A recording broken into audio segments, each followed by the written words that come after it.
नताशा कई दिनों से बीमार थी। एक दिन वह अपने पति विक्रम से डॉक्टर को दिखाने की बात बोली। विक्रम हमेशा उससे दूरी बनाकर रखना चाहता था, इसीलिए उसने कहा, नताशा ऐसा करो, ड्राइवर के साथ चली जाओ। नताशा बिना कुछ बोले ही गैरेज से कार निकालकर स्वयं ड्राइव करते हुए क्लिनिक पहुंच गई। डॉक्टर से दिखाने के बाद क्लिनिक से निकलकर अपनी कार में बैठी और अनमने ढंग से कार ड्राइव करते हुए अपने घर पहुंची। कार से निकलकर जैसे ही नताशा ने बैठक में कदम रखा, उसका सामना विक्रम से हो गया। उसने सोचा कि उन्हें तो किसी मीटिंग में जाना था। उसने सुबह ही उन्हें फ़ोन पर किसी को बताते हुए सुना था। विक्रम जानते थे कि नताशा डॉक्टर के पास से ही आ रही है। बहुत दिनों से उसकी तबीयत खराब चल रही थी, परंतु उन्हें शायद कुछ भी पूछने की आवश्यकता उससे नहीं थी। वह तो बस फ़ोन में ही खोए हुए थे। वह बार बार फ़ोन को टच पर टच किए जा रहे थे। नताशा जानती थी कि विक्रम ऐसा उसे अवॉइड करने के लिए कर रहा है। अगर आप किसी की अवहेलना करना चाहते हैं तो यह बहाना काफ़ी है। नताशा की आंखों के स्याह घेरे और चेहरे का पीलापन शायद वह जानबूझकर नहीं देखना चाहता था। जीवन में ऐसे अवसर कई बार आए थे जब विक्रम का शुष्क व्यवहार नताशा को भीतर तक घायल कर गया था। वह तिल मिलाकर रह जाती, लेकिन प्रत्यक्ष में कुछ भी नहीं कह पाती थी। अगर कोई रिश्तेदार उसकी पीड़ा को कम करना चाहता तो वह मुस्कुराकर बात को टाल जाती। वह अपनी पीड़ा को छिपाना जानती थी। पति की अवहेलना ने नताशा को हमेशा दुख दिया था, परंतु अब उसे अपने ही बेटे का तिरस्कार भी सहना पड़ता था। शायद वह जानता था कि माँ को पिता से आत्मीयता कभी प्राप्त नहीं हुआ और ना होगी, इसीलिए वह भी उसका अपमान करता था। नताशा हमेशा पति की सहचरी बनना चाहती थी। उनका कभी भी उसने अनादर नहीं किया था। पुत्र के मन में भी पिता के लिए हमेशा आदर की भावना ही भरती रहती थी, पर अब उसके व्यवहार का परिवर्तन वह सह नहीं पा रही थी। उसके कटु शब्द जैसे पीड़ा देते थे। उसका रंग रूप गुण स्वभाव ही उसके गुनाह थे, और वह भी तब जब वह अपने पति से 19 नहीं बल्कि 20 ही बैठती थी।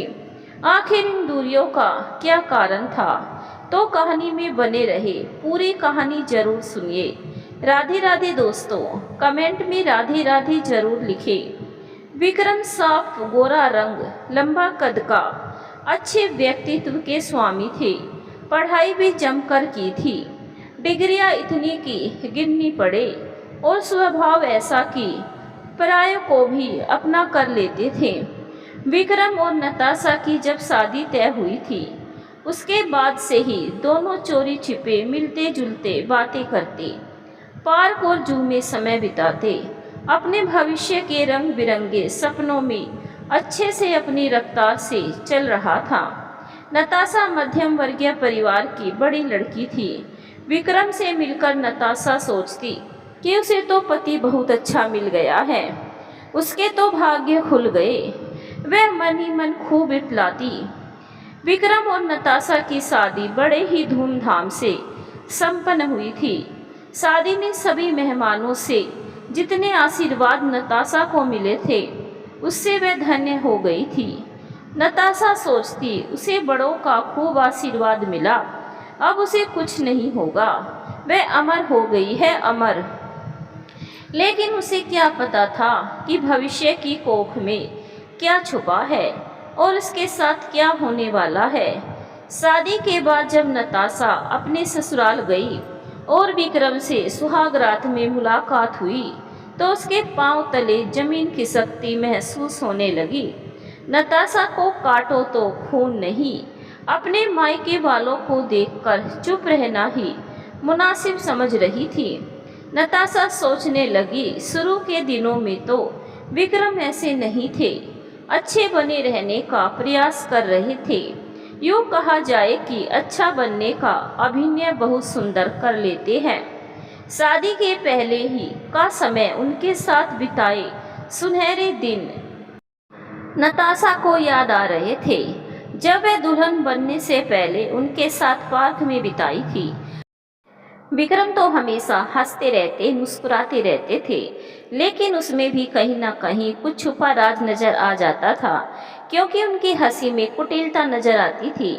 लेकिन अब उसे समझ आ रहा था कि वह तो हर समय दुनिया से बेखबर उसके मुंह पास में बंधे रहने का बहुत ही सुंदर नाटक करते हैं, एकटक उसके रूप को निहारते रहते थे। शादी के बाद बाकी के दिन में वे ऐसा व्यवहार करते कि उसे कभी कभी ऐसा लगता कि कहीं उसके कारण वे दफ्तर के काम को तो अच्छे से नहीं कर पा रहे हैं। एक प्राइवेट कंपनी में ऊंचे पद पर थे, कंपनी में उनका अलग ही गरिमा है। विक्रम नताशा के बिना घर से बाहर एक कदम भी नहीं रखते। जब कभी कहीं जाते तो उसे साथ लेकर ही जाते, यहाँ तक कि काम पर जाते समय भी उसे अपनी बाहों में भरकर दरवाजे तक लाते और उसके माथे को चूमते हुए और हाथ हिलाते हुए अपनी गाड़ी में जाकर बैठ जाते। गाड़ी भी उनके पास बहुत थी। माँ पापा तो साथ रहते नहीं थे, गांव में फैले अपनी संपत्तियों की देखरेख करते। विक्रम के गाड़ी में बैठते ही ड्राइवर गाड़ी स्टार्ट कर आगे बढ़ जाता। यह प्रतिदिन का कार्यक्रम था। विवाह एवं अन्य पार्टी जैसे आयोजनों में जाते तो उसे साथ लेकर जाने से कतराते रहते थे।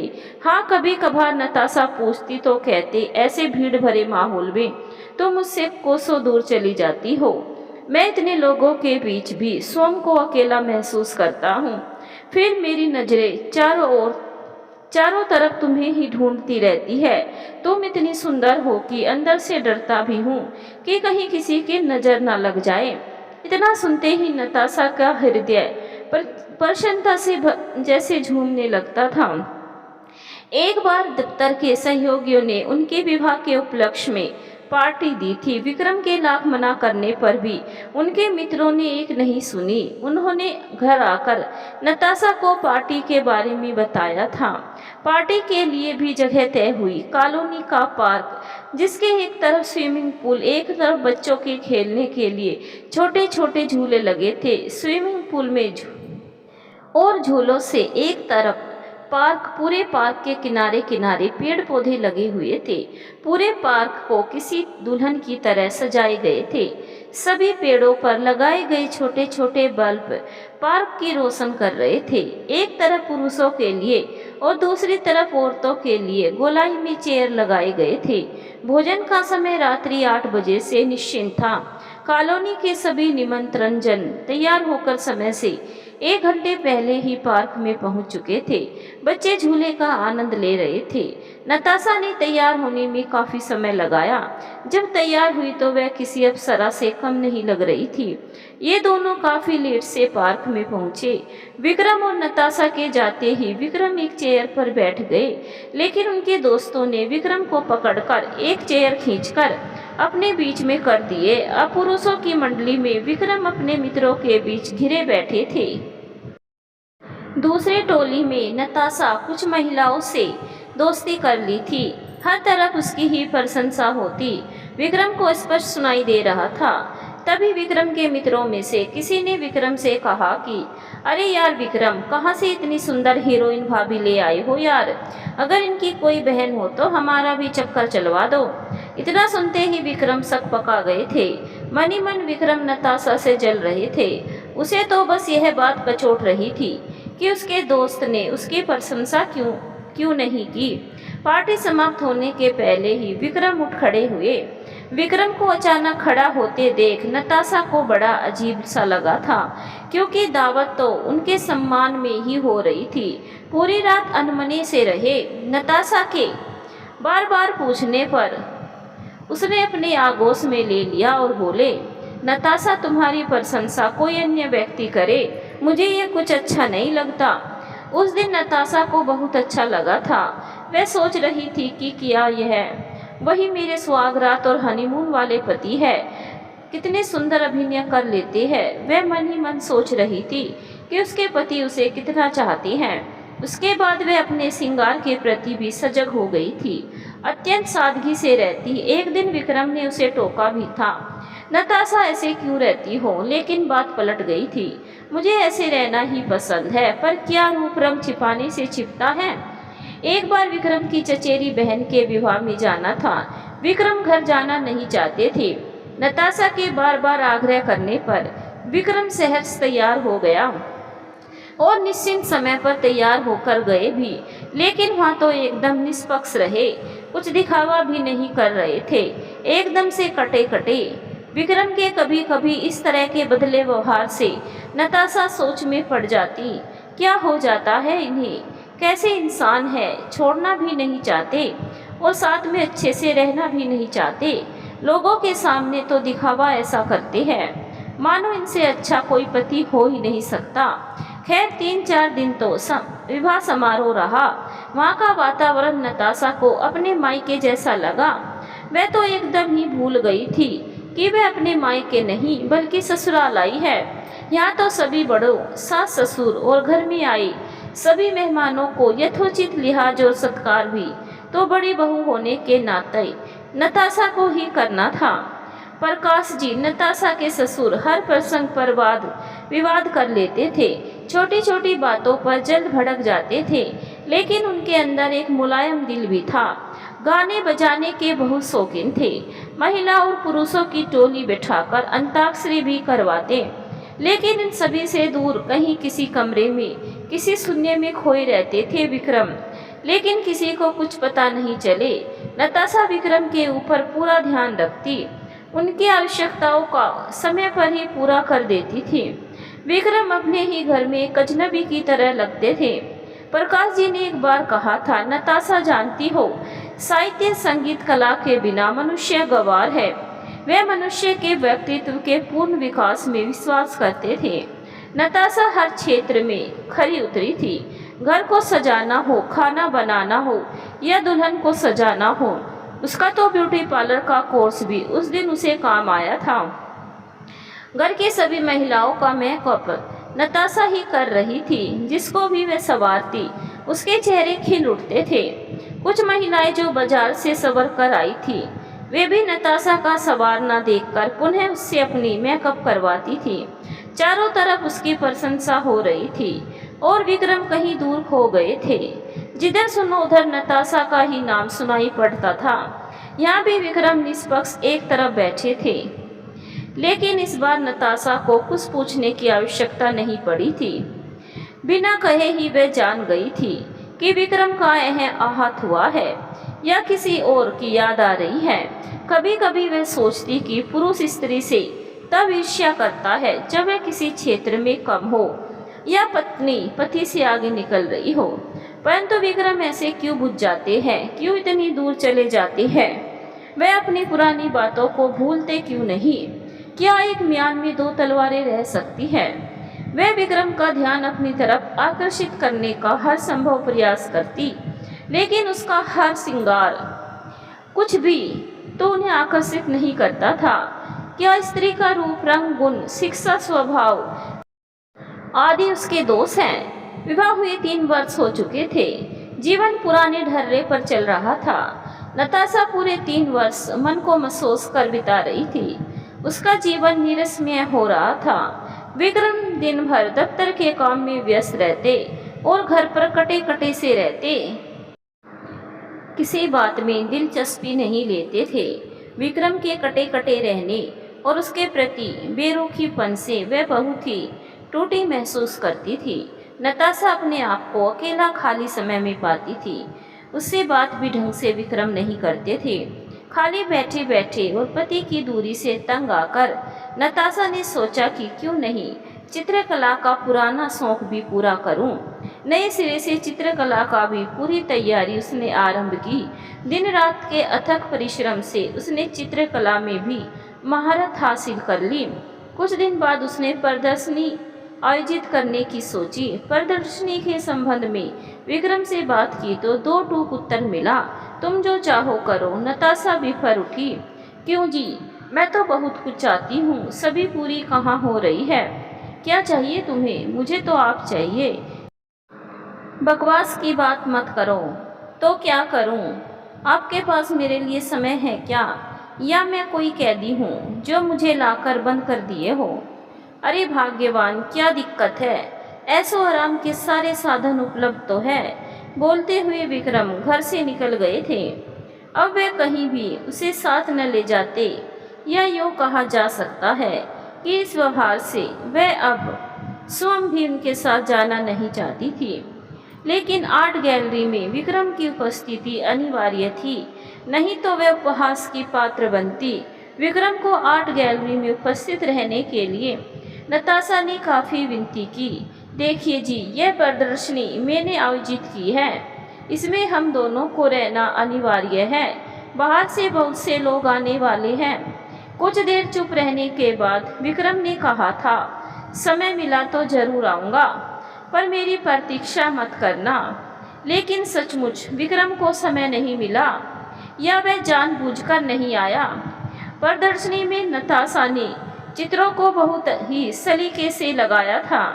जितने भी प्रतिभागी शामिल हुए थे, सभी एक से बढ़कर एक चित्र लगाए थे।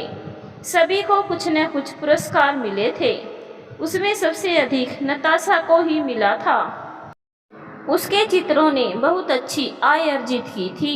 नताशा के चेहरे पर खुशी के भाव आ जा रहे थे। वह सोचती रही कि आज 25,000 रुपये वह विक्रम के सामने रखेगी तो वह उसे गले लगा लेंगे। देर रात को विक्रम घर आए। नताशा विक्रम को अपनी खुशी बताने के लिए उनका इंतजार करती रही। जब तक वे नहीं आए, खाना भी नहीं खाया और कमरे में अंदर से इधर से उधर चहलकदमी करती रही। घर का कोल बैल बजते ही दौड़कर नताशा दरवाजा खोलती विक्रम घर में प्रवेश करती है। प्रोग्राम नताशा की तरफ देखे बिना ही कैसा रहा? बहुत ही अच्छा रहा। आपकी कमी खल रही थी। हम लोगों के बीच जो भी खींचतान का संबंध है वह घर में है, वह घर में ही रहे तो अच्छा है। उसके बाद नताशा ने आयोजन में मिले 25,000 रुपये विक्रम के सामने रखे। खुश होना तो दूर, उधर बिना देखे ही विक्रम ने अपनी फीकी सी मुस्कुराहट से सब कुछ टाल गए थे। अगली ही शाम को विक्रम ने नताशा को 30,000 का चेक पकड़ाया। नताशा असमंजस में थी। उसने पूछा, यह क्या है? विक्रम बोला, क्यों दिखाई नहीं दे रहे? पैसे है भाई, पैसे। शायद अब तक मेरा दिया हुआ पैसा तुम्हें कम पड़ता था। इन पैसों से तुम साड़ियाँ और गहने खरीद लेना। पैसे कम पड़ रहे हैं। सुनते ही नताशा टूटकर बिखर गई थी। वह बहुत भोली थी, छल प्रवचनाओं को कहाँ पहचानती थी। विक्रम के दिए चेक को अपने हाथ में पकड़ ली थी, लेकिन वह अंदर ही अंदर घुट रही थी। तुरंत ही उसकी अपने आप मुट्ठी भिज गई। कब उसकी हथेलियों ने अपना काम किया और चेक के टुकड़े टुकड़े होकर गिर पड़े। उसे ज्ञात ही नहीं हुआ। उसका तो ध्यान तब टूटा जब जोरों से विक्रम चिल्लाया, क्या कर दिया नताशा? क्या किया मैंने? बड़े ही ठंडी आवाज में नताशा बोली, चेक क्यों फाड़ा? मैंने चेक कहाँ फाड़ा? मैं तो आपके अहंकार को फाड़ा, आपकी जलन को फाड़ा है। भगवान ना करे कि आपके जैसे पति किसी को मिले। शादी होने के बाद भी अभी तक अपने प्रेम को नहीं भुला पाए। किसने कहा था आपको शादी करने की? क्यों नहीं अपने पिता से बोल दिए कि मुझे लड़की पसंद नहीं है? नताशा विक्रम के व्यवहार से बिफर चुकी थी। ना जाने और भी क्या क्या बक किए जा रही थी। विक्रम एक शब्द भी नहीं बोल रहा था, चुपचाप नताशा के तानों को सुनता रहा। अब उन दोनों का जीवन नदी के दो किनारों की तरह था, कभी समाप्त नहीं होने वाला। कोहरा हर तरफ घिरा हुआ था। नताशा अपना मन हल्का भी ना करती, किसी से अपनी पीड़ा भी नहीं कहती थी। वह जानती थी कि जब उसका विक्रम ही उससे दूर होता जा रहा है तो दूसरे तो सहानुभूति दर्शाने के बाद उपहास ही उड़ाएंगे। एक दोपहर नताशा का सिर बुरी तरह चकरा रहा था। नताशा को तो ध्यान ही नहीं था। विक्रम को उसके मरने जीने से कोई मतलब नहीं था। विक्रम को पता ही नहीं चला कि दिन रात गुमसुम सी रहने वाली नताशा आज बिस्तर पर क्यों पड़ी है? नताशा से कुछ पूछे बिना ही विक्रम घर से निकल गए। विक्रम जाते समय अपने पड़ोस में रहने वाली एक महिला डॉक्टर को घर भेज दिया था। महिला डॉक्टर नताशा के घर आई और कॉल बेल बजाई। दोपहर का समय था। कॉल बेल की आवाज़ तबीयत खराब रहने के कारण नताशा को कर्कश लगी। वह तुरंत ही बेड से उठी, लेकिन चक्कर आने से वह तुरंत ही बेड पर सो गई। पुनः बेल बजी। इस बार फिर नताशा उठी तो उसे उल्टी का मिचली आया, लेकिन उल्टी नहीं हुआ। वह अपने गले को भींचते हुए किसी तरह अपने आप को काबू में कर दीवार का सहारा लेकर दरवाज़ा खोला। अरे डॉक्टर साहब, आप हैं? किसने आपको खबर की? अजी कौन खबर करेगा? मैं क्लिनिक के लिए निकल रही तो आपके साहब बोल कर गए कि उन्हें कुछ ज़रूरी मीटिंग है, आपकी तबीयत खराब है, देख लूँ। सो चली आई। हाँ तो नताशा जी बताइए, क्या हुआ है आपको? क्या बताऊं डॉक्टर साहब, सुबह से चक्कर आ रहे हैं, उल्टी जैसे लग रही, लेकिन उल्टी हो नहीं रही है, कमजोरी महसूस हो रही है, बेड से उठने का मन नहीं कर रहा है। नताशा ने अपनी तकलीफ डॉक्टर को बताई। अच्छा जी, चिंता नहीं करो। फिर चेक करने के बाद डॉक्टर ने नताशा को बताया कि खुशी की बात है नताशा जी, आप माँ बनने वाली है। कुछ दिनों बाद नताशा को एक बेटी हुई। समय अपनी रफ्तार से चलता रहा। 2 वर्ष बाद नताशा को एक बेटा भी हुआ। जब बच्ची बड़ी हुई और नौकरी करने लगी तो वह अपने मनपसंद के लड़के से शादी करने की इच्छा जाहिर की। उसके बाद विक्रम और नताशा उस पर विचार कर उसकी शादी करने के लिए तैयार हो गए। विक्रम अपनी बेटी काव्या की शादी के लिए तैयार तो हो गए थे, लेकिन शादी कैसे होगी, सामानों की खरीदारी कैसे होगी, इसमें वह कोई खास रुचि नहीं ले रहे थे। एकदम तटस्थ। अरे भाई, मुंह फुलाकर क्यों बैठे हैं? शादी तो आपकी बेटी की हो रही है। नताशा एक बार विक्रम से बोली। पता नहीं, सारा काम तो तुम देख ही रही हो। तुरंत ही जले पर मिर्च डालने जैसे उनका शब्द नताशा को सुनाई दिया। मन महसूस कर रह गई, अंदर ही अंदर बुदबुदाई। नहीं प्रभु जी, अभी कुछ बोलने का समय नहीं है, बर्दाश्त करना होगा। बेटी की शादी है, शादी की खुशी के माहौल को बर्बाद नहीं करना है। शादी के बाद इनसे निपटती हूँ। एक तो नताशा बेटी के प्रेम विवाह से तो अंदर से खुश नहीं थी। वह अपने बच्चों की शादी के बहुत सारे सपने सजो कर रखी थी। उन सब पर मिट्टी डालकर अपनी बेटी काव्या की शादी में लगी थी, लेकिन अपने पति के रूखे व्यवहार से निश्चिंत थी कि उसकी बेटी को उससे कोई शिकायत नहीं होगी। सोचते हुए अपने आप को सांत्वना देती और उसे ही शादी की तैयारी में अपना कमर कसकर मैदान में उतरना पड़ा था। नताशा अपनी बेटी की शादी में अपने घर को चारों तरफ से रंग बिरंगे बल्बों से सजवा दिया, जिससे उसका घर किसी हवेली की तरह जगमगा रहा था। घर नई नवेली दुल्हन की तरह सज धज कर तैयार था। एक एक कोना फूलों पत्तों से सजाए गए थे। दीवार और पेड़ पौधों पर लगे बिजली की करसाजी बहुत ही मनभावन दिखाई दे रहे थे। रह रहकर जलते बुझते बिजली के छोटे छोटे बल्ब किसी भगजोगनी की तरह दिखाई दे रहे थे, जो दिन में भी उसी तरह से जल रहे थे। घर के बाउंड्री के अंदर घुसने पर मात्र एक ही नाम, नताशा नताशा की आवाज़ चारों तरफ गूंज रही थी। हलवाई के पास जाओ तो वहाँ भी वही नाम, नताशा नताशा नताशा। मेम साहब, खाना बनकर तैयार है। काव्या की शादी में किस रिश्तेदार को बुलाना है, किसको नहीं बुलाना है, वह सब नताशा के जिम्मे था। नताशा ने अपने सभी दोस्तों को बुला लिया था। विक्रम अभी भी तटस्थ थे। काम के साथ साथ मेहमानों की मेहमान नवाजी भी नताशा ही कर रही थी। काव्या की शादी तो प्यार मोहब्बत वाली थी, लेकिन हो रही थी एकदम अरेंज। घर में आए मेहमान किस्म किस्म से के बातें करते रहे। शब्दों के बाण नताशा के कानों से आकर कभी कभी टकरा जा रहे थे, लेकिन वह सब अनसुनी कर व्यस्त रहकर अपने काम पर ध्यान दे रही थी। काव्या की शादी बड़े ही धूमधाम से संपन्न हुई। कन्यादान के समय विक्रम को मनाने के लिए नताशा को काफ़ी संघर्ष करना पड़ा था। उसके बाद कहीं विक्रम खुशी मन से मंडप में बैठकर काव्या का कन्यादान किया। लड़के वाले भी काफ़ी खुश रहे, लड़की भी तो नौकरी वाली मिली थी। दूसरी तरफ लड़का लड़की भी खुश, उनकी मनपसंद जो शादी हुई थी। शादी संपन्न होने के बाद मेहमानों को जो जैसा था वैसा ससम्मान विदाई देकर नताशा उनको विदा कर रही थी। सभी मेहमानों के जाने के बाद नताशा की बहन रेखा भी जाने के लिए बोलने लगी, दीदी अब सारा काम निपट गया है, अब मुझे भी जाने दो, मैं भी जाना चाहती हूँ।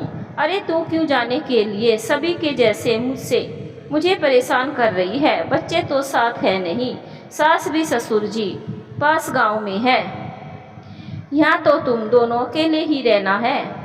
2 दिन यहीं रह जाओ, एकदम खाली होने से मन नहीं लगेगा। 2 दिन बाद चली जाना, मैं नहीं रोकूंगी। इस तरह नताशा अपनी बहन रेखा को 2 दिन के लिए रोक ली। बेटी की विदाई और सभी मेहमानों के जाने के बाद नताशा अपनी जिंदगी की उधेड़-बुन में पलंग पर लेटे लेटे करवटें बदल रही थी।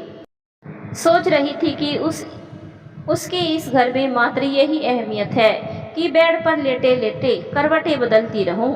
सभी तो चले गए, पति पर ना कभी भरोसा था और ना है अपने बच्चों पर भरोसा किया तो बेटी अंतरजातीय प्रेम की, फिर परिवार पर दबाव देकर शादी कर अपने ससुराल चली गई। इंजीनियर बेटा भी अपनी बहन की शादी समाप्त होते ही अपने काम पर चला गया था। पति भी काम से बाहर, उसकी सुधि लेने वाला अभी तो घर में कोई नहीं था। शादी में खाना बनाने वालों को भी उनकी मजदूरी देकर विदाई कर दी थी, मात्र लाइट वाले का पैसा रह गया था।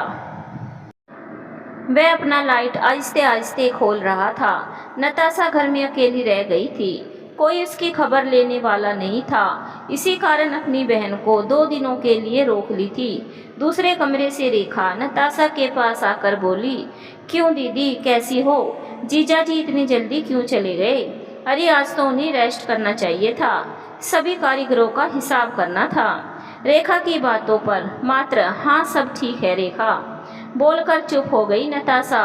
पलंग के एक किनारे नताशा और दूसरे किनारे रेखा लेटी हुई थी।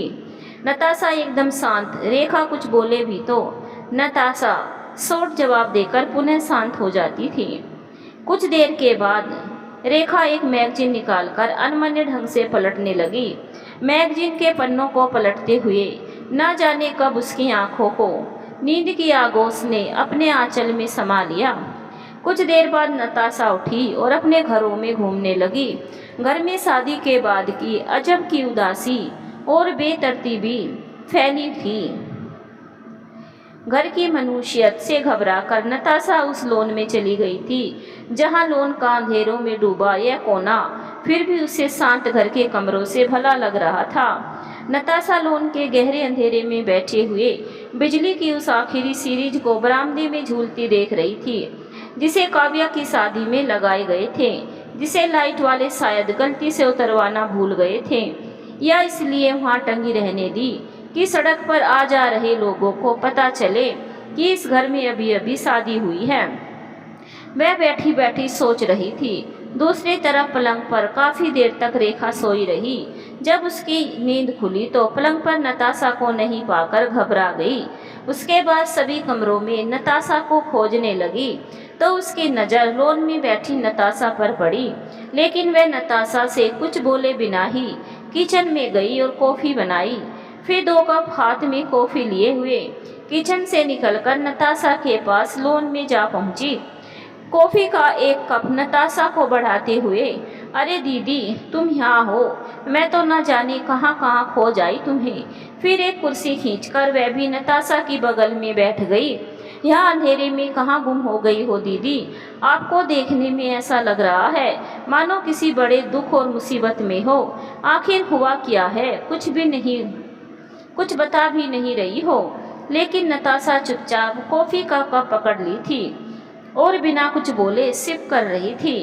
रेखा चुपचाप कॉफ़ी का सिप करते हुए कभी नताशा को तो कभी खुले आसमान और घर के बाहर लटक रही बिजली के बल्ब को देख रही थी। सुने घर उसे भी काटते थे। मन ही मन कहती, जीजा जी के काम पर जाने के बाद इतने बड़े घर में दीदी अकेले कैसे रह लेती होगी। बच्चे भी तो अपने काम से अपनी नौकरी में ही रहते हैं।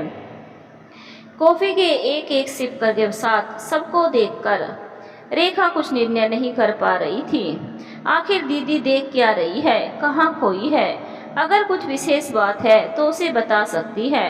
अभी तो घर में कोई है भी नहीं और ना ही छुपकर सुनने वाला है।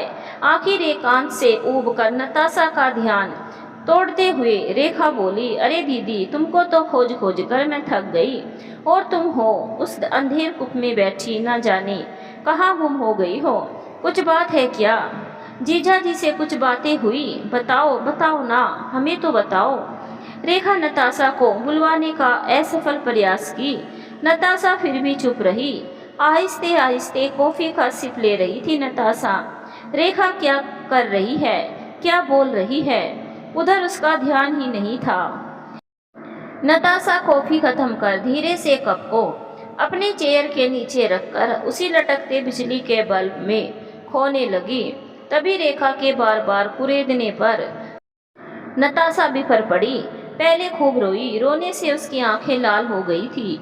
रेखा नताशा को अपने आगोश में लेकर किसी तरह चुप कराई। चुप होने के बाद, कौन से जीजा को पूछ रही हो? मेरे नाम के पति को क्या जानना चाहती हो? मैं कैसे रह रही हूँ इस घर में? पति रहते भी मेरा पति नहीं है। वे पति की बेरुखी से तो बेटा भी अब ताने मारने लगा है। मैं तो लोग लाज में अपने रिश्ते को निभा रही हूँ।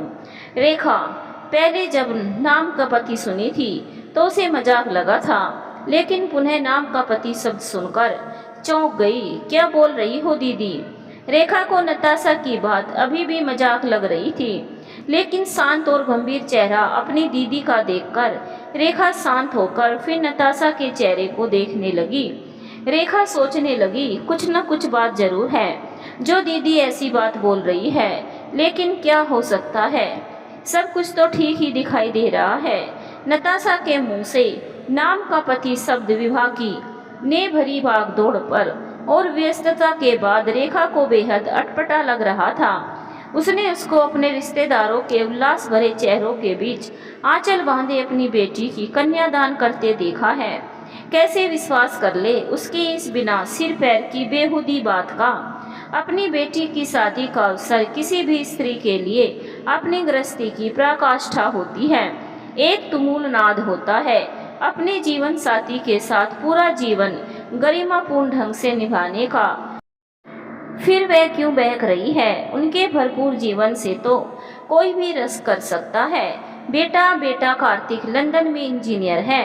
वह अपनी बहन काव्या की शादी खत्म होते ही घर में आए सभी रिश्तेदारों से मिलकर आज ही की फ्लाइट से वापस गया है, लेकिन वह अपनी माँ से मिलना भी मुनासिब नहीं समझा था। बेटी काव्या दिल्ली की बड़ी कंपनी में नौकरी कर रही है। नताशा रेखा को फिर से पूछती है, क्यों तूने जवाब नहीं दिया रे?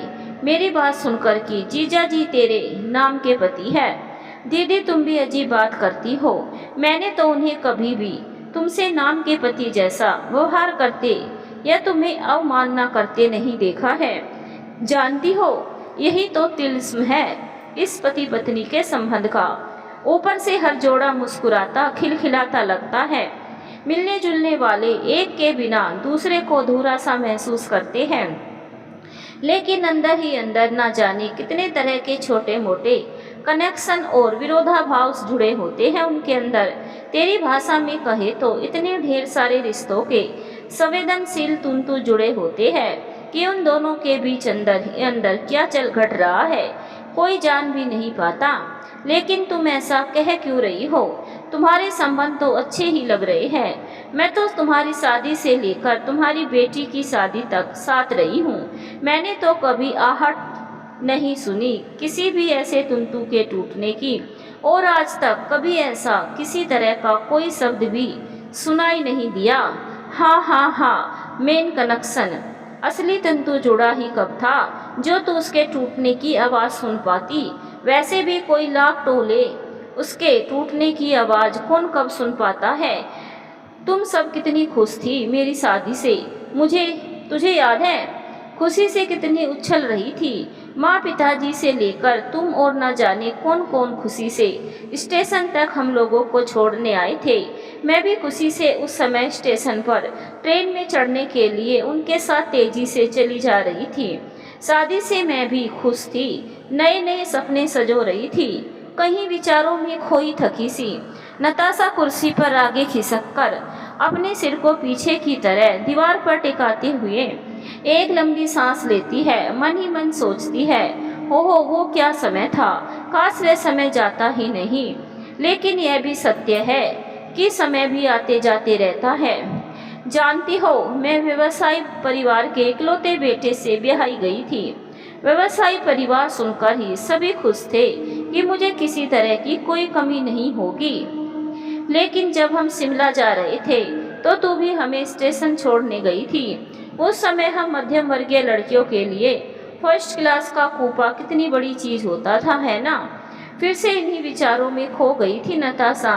शायद वह भूलना चाहती थी कि वह किस तरह कूपे के बर्थ पर गहनों के बोझ से झुकी बैठी थी। शादी के बाद एक अनजान व्यक्ति जो अब पति बन चुका था के साथ अकेला सफर सुनकर ही उसका अंदर ही अंदर एक मीठी सी हैरन से रोया रोया थरथरा रहा था। वह कनखियों से विक्रम और को अपने और उसके रिश्तेदारों से विदा लेते देख रही थी। गाड़ी ने सीटी दी और आहिस्ता आहिस्ता स्टेशन से सरकने लगी थी। विक्रम तेजी से ट्रेन के डब्बे के गेट का हैंडल पकड़कर चढ़ गए थे, लेकिन वे गेट पर खड़े एक हाथ से गेट के हैंडल को पकड़े, दूसरा हाथ हिलाकर सबको टाटा बाय बाय कहते रहे। स्टेशन से बाहर निकलते ही ट्रेन की रफ्तार बढ़ने लगी थी। नताशा काफी देर तक पीछे जा रहे पेड़ पौधे को देखती रही और बीच बीच में अपने पति के इंतजार में गेट की ओर देख लेती, लेकिन हर बार वह निराश हो जाती। नताशा की नज़र उसके हाथ में बंधी घड़ी की तरफ जा रही थी। रात के करीब 10 बजे कूपे का गेट खुला। नताशा उधर चौंक कर देखी तो विक्रम थे। गेट खोलते ही विक्रम बोले, अरे आप अभी तक जग रही है? मैं तो सोच रहा था कि आप सो गई होगी। माफ़ कीजिएगा, कुछ दोस्त मिल गए थे, बगल के कूपे में है, उनसे बात करने में थोड़ी देर हो गई। मैं शांत सोच रही थी कि कैसे बताऊं, शादी की पहली रात कितनी बेचैनी की और नई जिंदगी में प्रवेश की रात होती है, भला मैं कैसे सो जाती।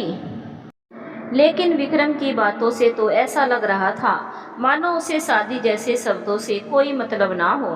विक्रम ने कूपे का दरवाज़ा बंद किया। कुछ देर तक पता नहीं खड़े खड़े क्या सोचते रहे। जब अपनी तिरछी नज़रों से देखा तो पाया कि वे चुपचाप गाड़ी की खिड़की से बाहर के कूप अंधेरे को देख रहे थे। ट्रेन रफ्तार पकड़ चुकी थी। बीच बीच में ट्रेन की सीटी अंधेरे को चीर रही थी। अचानक अपने हाथों में उसका चेहरा भर लिया तो नताशा का एक अनबुझे नशे से उसका बदन लहकने लगा था। उसके होठ किसी गर्म स्पर्श की कल्पना से कंपित हो उठे थे। आंखें नशीली हो अंधमुई हो उठी थी। वह सोचती रही कि अब विक्रम अपने होठ उसके होठों से सटा देंगे, लेकिन विक्रम ने अपने होठ उसके होठों पर रखने की बजाय माथे पर रख दिए थे। उसके बाद बोले, आप थक गई होगी, सो जाइए, मैं कपड़े बदलने जा रहा हूँ, आप भी कपड़े बदल लीजिए। उसके उत्तर की प्रतीक्षा किए बिना ही वे अपना नाइट सूट एयरबैग से निकालकर बाथरूम में कपड़े बदलने चले गए। वह सजी धजी हतप्रभ सी विक्रम की ओर देखती रही थी। वह सोच रही थी कि उसके रिश्ते की ननंद ने उसे सजाते समय कितनी चौहल की थी। भाभी, आपकी भी क्या ठाठ है, हमारा हनीमून तो बंद कमरे में हो गया था, आप तो छुप छुप करती गाड़ी में हनीमून मनाओगी। हमारे भैया बड़े शौकीन मिजाज है, आपको इतना सजाऊंगी कि आपके चेहरे से उनकी नज़र ही ना हटे। लेकिन मैं नेग में बस इतना चाहूँगी कि आप ट्रेन में हनीमून कैसे मनाई बता देना।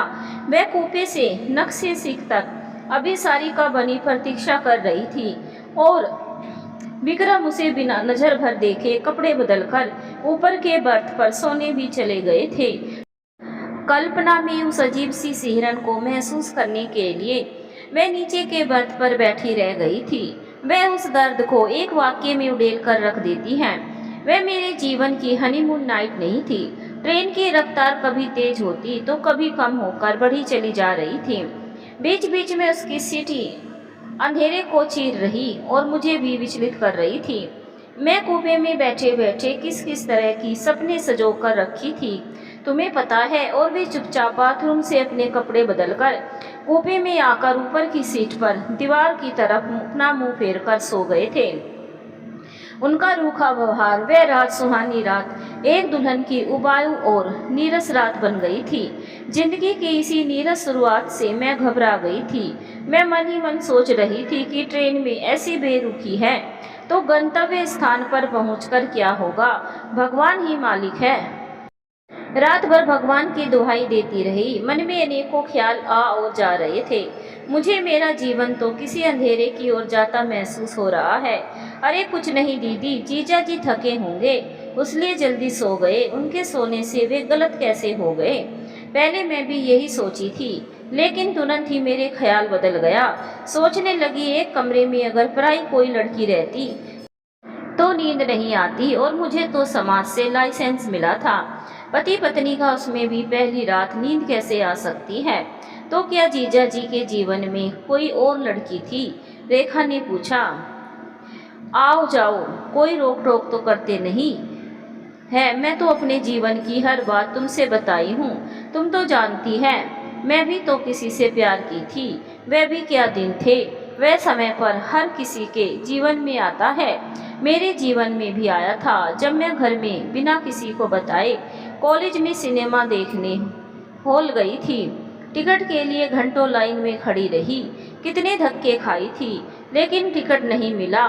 तब निराश होकर वही बेंच पर आकर बैठ गई। कुछ दूरी से मेरी उदासी कोई देख रहा था। कुछ देर बाद एक लड़का मेरे पास आया। हेलो, मेरा नाम सम्राट है। कुछ देर तक मुझसे बात करने की चेष्टा करता रहा, लेकिन मैं थी कि उससे बात ही नहीं कर रही थी। अरे आप उदास क्यों हैं? बोलिएगा तो हो सकता है कि मैं आपकी मदद कर सकूं। उसने पहली ही मुलाकात में एक निष्ठ आचरण किया। आपको टिकट चाहिए ना, ये लीजिए, पर आप नहीं देखेंगे क्या? मैंने आश्चर्य से उसको देखा तो वह मुस्कुरा कर बोला, आपका उतरा चेहरा मैं काफ़ी देर से देख रहा था। आपको इस तरह उदास छोड़कर मैं कैसे सो देख सकता हूँ? मैं लाख मना करती रही, लेकिन वह नहीं माना और मेरे हाथ में टिकट पकड़ा दिया। उसके बाद वह चुपचाप चला गया। मैं आश्चर्यचकित सी उसे जाते देखती रही। उसके बाद मैं हॉल के अंदर गई, सिनेमा देखकर घर आई, लेकिन पूरी रात मैं उसे महसूस करती रही। उसकी हंसी, उसकी सादगी, बात करने की निश्चल शैली, सब कुछ मेरे दिलो दिमाग पर अंकित सा होता गया। उसका चेहरा मेरी आंखों में बस चुका था। घर से जब भी बाहर निकलती मेरी आंखें उसे ही खोजते रहती, लेकिन उससे मुलाकात नहीं हो रही थी। जैसे ही अपने घर का गेट देखती मन उदास हो जाता। आज भी मेरी नज़रें उसे नहीं ढूंढ पाई। निराशा में जब अब धीरे धीरे मेरे दिमाग कहना शुरू कर दिया था कि शायद अब उससे मुलाकात नहीं होगी। मन कहता कि नहीं, हिम्मत मत हार, जरूर मुलाकात होगी। कहते हैं ना कि अगर किसी चीज़ को पूरे दिल से चाहो तो पूरी कायनात उसे तुमसे मिलाने की कोशिश में लग जाती है। ये सही है भाई, मेरे साथ भी हुआ भी। फिर एक दिन मार्केट में अपनी सहेलियों के साथ गई थी। मार्केट के अंदर पैर रखते ही दिल में एक अजीब सी हलचल हुई। ऐसे लगा कि कोई कह रहा हो कि आज तेरी मंजिल यहाँ मिलेगी। कुछ दूर में आगे बढ़ी ही थी कि महसूस हुआ कि आगे जो जा रहा है वह सम्राट ही है। पीछे से बिल्कुल उसी के जैसा लग रहा था। एक तरफ दिल कह रहा था, घर से जब भी बाहर निकलती मेरी आंखें उसे ही खोजती रहती, लेकिन उससे मुलाकात नहीं हो रही थी। जैसे ही अपने घर का गेट देखती मन उदास हो जाता। आज भी मेरी नज़रें उसे ढूंढ नहीं पाई। निराशा में अब धीरे धीरे मेरा दिमाग का कहना शुरू कर दिया था कि शायद अब उससे मुलाकात नहीं होगी। मन कहता कि नहीं, हिम्मत मत हार, जरूर मुलाकात होगी। कहते हैं ना कि अगर किसी चीज़ को पूरे दिल से चाहो तो पूरी कायनात उसे तुमसे मिलाने की कोशिश में लग जाती है। ये सही है भाई, मेरे साथ भी हुआ भी। फिर एक दिन मार्केट में अपनी सहेलियों के साथ गई थी। मार्केट के अंदर पैर रखते ही दिल में एक अजीब सी हलचल हुई। ऐसे लगा कि कोई कह रहा हो कि आज तेरी मंजिल यहाँ मिलेगी। कुछ दूर में आगे बढ़ी ही थी कि महसूस हुआ कि आगे आगे जो जा रहा है वह सम्राट ही है।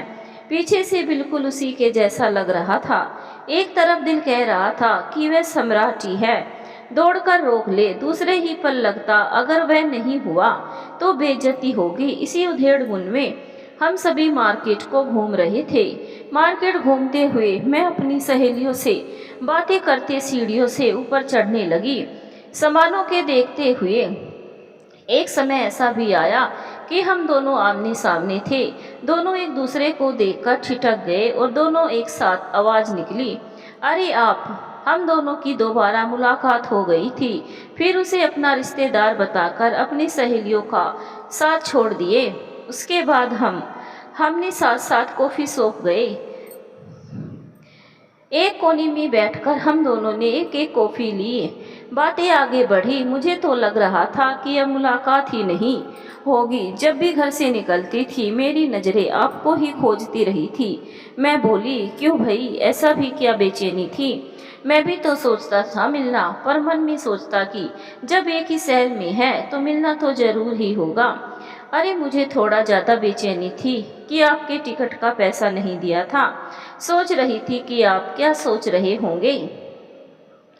अरे पैसे की कोई बात नहीं है, एक टिकट का पैसा लूँगा आपसे। इस तरह काफ़ी देर तक बातें होती रही। इस दौरान उसने बताया कि वह एमकॉम कर रहा है और उसकी हार्दिक इच्छा है कि वह किसी दूसरे देश जाए। उसके बाद हमारी गाहे बगाहे मुलाकात बढ़ने लगी। हम अच्छे दोस्त बन गए। जब भी हमें समय मिलता हम दोनों किसी रेस्टोरेंट या पार्क में व्यतीत करते। जब भी हम दोनों मिलते वह अपनी पढ़ाई और आने वाले सुनहरे सपने के बारे में ही बातें करता। फिल्मी हीरो की तरह उसने कभी मेरे कान नाक आँखों की तारीफ नहीं की। हम लोगों का मिलना जुलना जारी था। प्यार का रंग भी अपना रंग दिखाना शुरू कर दिया था। अब एक दूसरे को देखे बिना दोनों को नींद और चैन नहीं आती थी। कोई न कोई बहाना बनाकर घर से बाहर जाकर हम दोनों समय व्यतीत करते, घंटों साथ निभाते। कभी प्यार की मीठी बातें तो कभी पढ़ाई के संबंध में बातें करते। समय अपनी रफ्तार से बढ़ा चला जा रहा था। फिर एक दिन सम्राट अचानक ही बोला, रेखा, हमारा रोज रोज मिलना अब ठीक नहीं है। इस तरह हम लोगों को सपने सजाने से अच्छा है कि हम अपने सपने को साकार करने का प्रयास करें, अपनी पढ़ाई पर ध्यान दें। उसके बाद जब हमारी ज़िंदगी संवर जाए तब हम शादी की सोचें। बिना नौकरी के शादी करने पर तरह तरह की बात घर से लेकर बाहर तक के लोग सुनाएंगे। सम्राट का इस सपाट निर्णय को सुनकर मैं सुन पड़ गई। मैं सोची भी नहीं थी कि सम्राट एकदम से इस तरह का निर्णय सुनाएगा कभी। सम्राट से बात होने के बाद अपने भीतर इस आंधी तूफान को साथ लिए मैं घर चुपचाप लौट आई थी। पीछे से मुझे समझाने के लिए पता नहीं किसने आवाज़ लगाई थी, लेकिन मैं पलटकर भी एक नज़र नहीं देखी थी। उस दिन भर मेरा किसी भी काम में मन नहीं लग रहा था। बस एक ही शब्द कौंध रहा था, सम्राट ऐसे कैसे बोल सकता है? क्या उसने कभी मुझे चाहा ही नहीं? या जो पढ़ाई की बात कर रहा है वह सही है? मैं किसी भी निर्णय पर नहीं जा पहुंच पा रही थी। धीरे धीरे उससे मिलना कम होने लगा। मार्केट में कभी हम मिलते तो कनी काटकर दोनों निकल जाते। इस बीच पापा के दोस्त का लड़का अनुराग का मेरे घर आना जाना बढ़ने लगा। उसने एक दिन सलाह दी कि रेखा, खाली बैठे क्या करती हो? पार्ट टाइम कोई जॉब कर लो, इससे तुम्हारा मन भी लगेगा और कुछ आमदनी भी हो जाएगी। उसके बाद उसके कहने पर ही मैंने एक कंपनी में नौकरी कर ली। अब मेरा पूरा समय अपने काम में ही व्यतीत होता। समय मिलने पे पर मैं फिर से अपने अतीत की गलियारियों में भटकने लगती, अपने पहले प्यार के बिताए सपनों में खो जाती, लेकिन तुरंत ही सम्राट का निर्णय कानों में कौंधने लगता। फिर अपने ध्यान को उधर से हटाकर अपने कामों में लगा लेती थी। बीच बीच में अनुराग मेरे आगे पीछे रहता और कुछ कुछ बोलते रहता। जब मेरे बर्दाश्त से बाहर होने लगा तो एक दिन मैंने अनुराग को किसी बात पर झिड़क दिया, तुम हर वक्त मेरे पीछे पीछे क्यों लगे रहते हो? Please leave me alone. मेरे इस व्यवहार से वह भी हतप्रभ सा हो गया। बोला, रेखा किन सिद्धांतों के पीछे अपने आप को दुखी कर रही हो? इन सालों में क्या उसने कभी तुम्हारी सुध ली? प्रेम और दोस्ती में फर्क करना सीखो। ओस की बूंदें पत्तों पर झिलमिलाते हुए ही अच्छी लगती है, इन्हें हथेलियों पर उठाने की कोशिश मत करो। अनुराग के कहे शब्द मेरे दिलो दिमाग में सने सने विस्तार लेने लगे थे। तुम्हारी सगाई के बाद एक दिन माँ ने पूछा कि अनुराग अच्छा लड़का है, मुझे तो बहुत पसंद है। अपने घर से लेकर हम लोगों की भी देखभाल अच्छे से करता है, सबकी फिक्र करता है, अच्छी नौकरी भी कर रहा है। तुम्हारी शादी उससे करना चाह रही हूँ। क्या तुम अनुराग के साथ शादी करने के लिए तैयार हो? माँ ने तो पूछा था कि अनुराग के साथ शादी करने के लिए तैयार हो। उसके बाद एक बार फिर शादी के नाम पर सम्राट का सौम्य चेहरा आंखों के सामने घूम गया। उसके साथ बिताए दिनों के याद तरोताजा हो गई। मन एक अजीब बोझ से भर गया। काफ़ी देर तक सोचती रही, क्या करूं, क्या करूं। यह भी ख्याल आ रहा था कि जब से वह गया है तब से आज तक उसने एक बार भी मेरी सुध नहीं ली। कहीं वह मुझसे प्यार भी करता है या नहीं, या यूं ही हम दोनों एक दिव्य स्वप्न में समय बर्बाद कर रहे थे। हर तरह के अच्छे बुरे मन में ख्याल आते रहे। तभी दिमाग में एक बिजली सी कौंधी और दूसरे ही पल अनुराग के शब्द कानों में प्रतिध्वनित होने लगे। दोस्ती और प्रेम में फर्क करना सीखो। ओस की बूंदें केवल पत्तों पर ही झिलमिलाते अच्छी लगती हैं। सोचने लगी कि क्या हम दोनों केवल दोस्त थे, तो वो सब क्या था? उसके बाद पता नहीं कहां से एक बैक अंदर से हिम्मत महसूस होने लगी। दिल से आवाज आई, जो सामने है उसे पकड़ो। पता नहीं वह आएगा भी या नहीं। और अपने आप को मजबूत करते हुए मैंने अनुराग से शादी करने की माँ को सहमति दे दी। जैसे ही मैंने सहमति दी उसी पल मेरा मन हल्का हो गया और मुझे लगा मानो मुझे अपने जीवन का समीकरण मिल गया है। हफ्ते भर बाद मेरी शादी होने वाली थी। घर के सभी ताबड़तोड़ मेरी शादी की तैयारी में लग गए। अनुराग भी बीच बीच में घर आते रहता था। उसको देखने से लगता ही नहीं था कि उसकी शादी हो रही है। एक रोज मेरे पास आया, बोला कि एकदम सही निर्णय लिया है रेखा, इसके लिए तुम्ही ने तो मुझे तैयार किया है।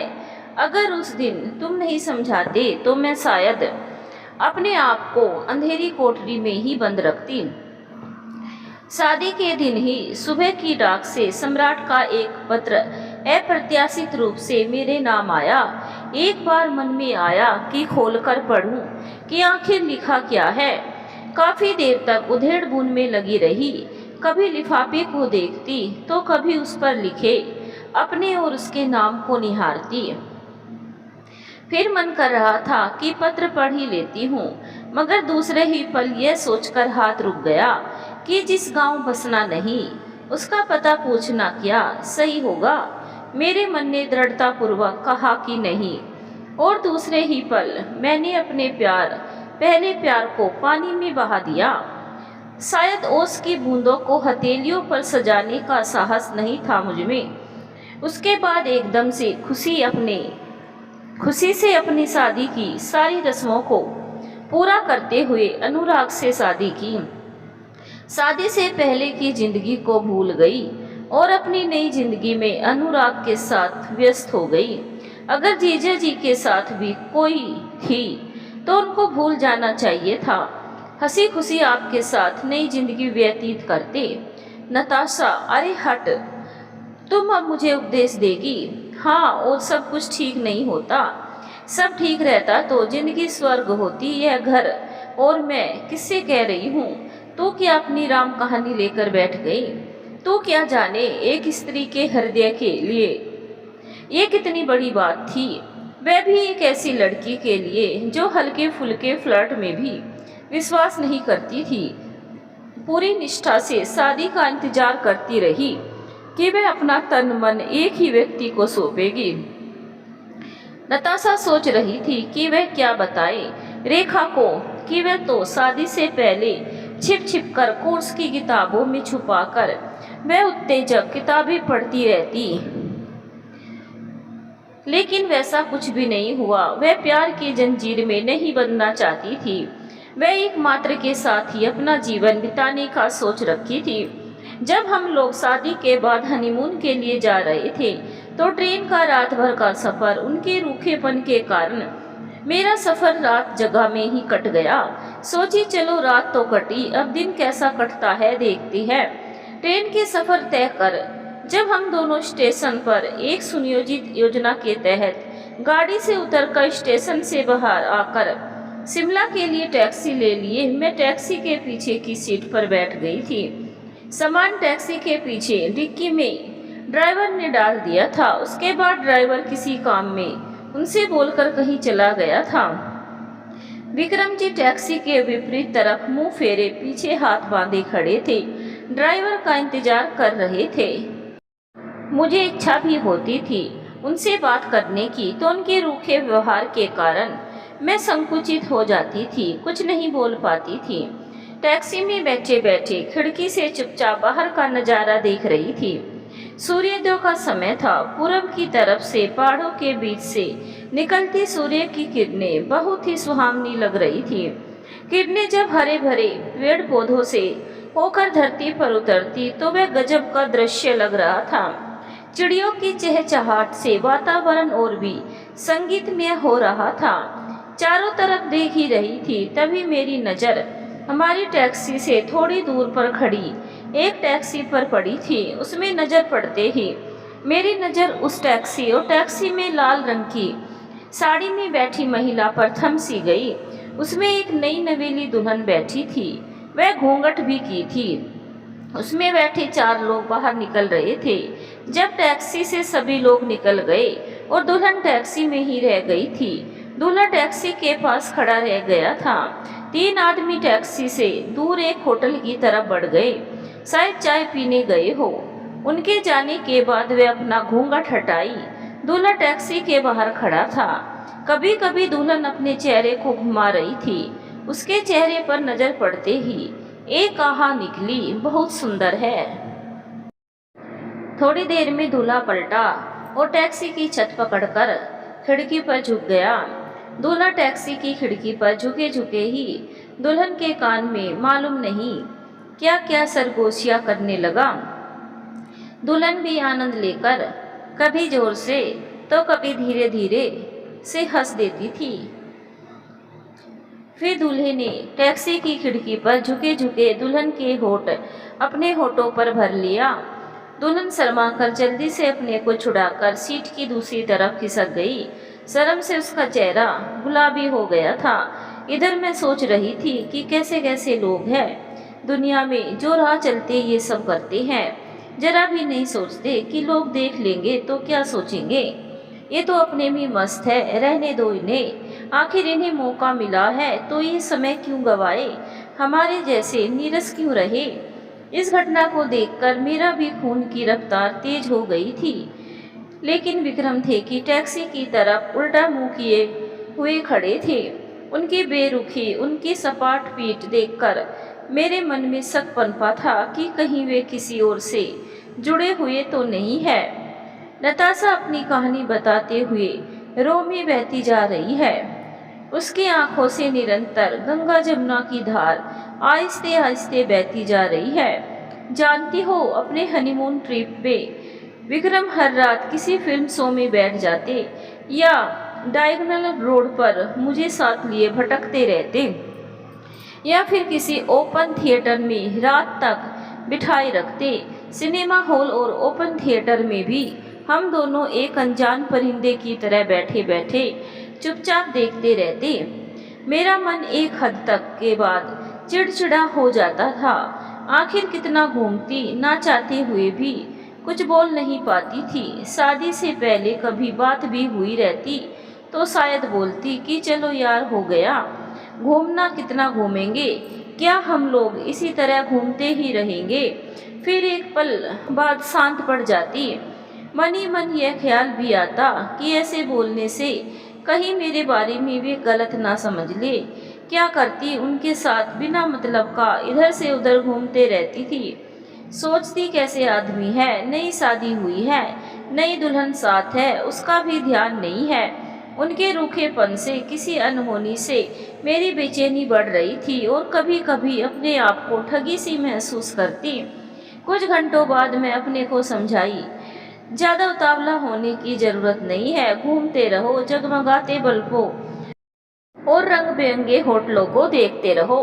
अर्धनग्न सैलानियों को देखकर नजरें शर्म से झुक जाती थी और उन्हें मन ही मन कोसती कि ये कैसे है कि कम कपड़े पहनकर अपने शरीर का खुलेआम नुमाइश कर रहे हैं। मुझे लगता था कि कहीं वे इन सब पर तो नहीं अपना समय बर्बाद कर रहे हैं। अरे उन्हें अब कभी जल्दी नहीं रहती थी। होटल में जाकर जल्दी से अपने कमरे में अपने को बंद कर लिया जाए, थोड़ा अपने निजी दुनिया में भी झांका जाए। क्या करते, क्या सोचते हैं, कुछ पता ही नहीं चलता। बाहर से ही खाना खाकर देर रात होटल में हम दोनों लौटते तो वो कपड़ा बदलकर एक ही शब्द बोलते, अब आप सो जाइए, आप थक गई होगी। ये शब्द ट्रेन से ही सुन सुनकर चिढ़ रही थी मैं। मुझे तो उनके मर्द होने पर भी शक होने लगा था। नताशा दी, प्लीज बस भी करो। रेखा बेहद सकुचा उठी। नहीं, आज तो मुझे बोल लेने दे, मैं एकदम अंदर से टूट चुकी हूँ। मुझे समझने वाला कोई नहीं है।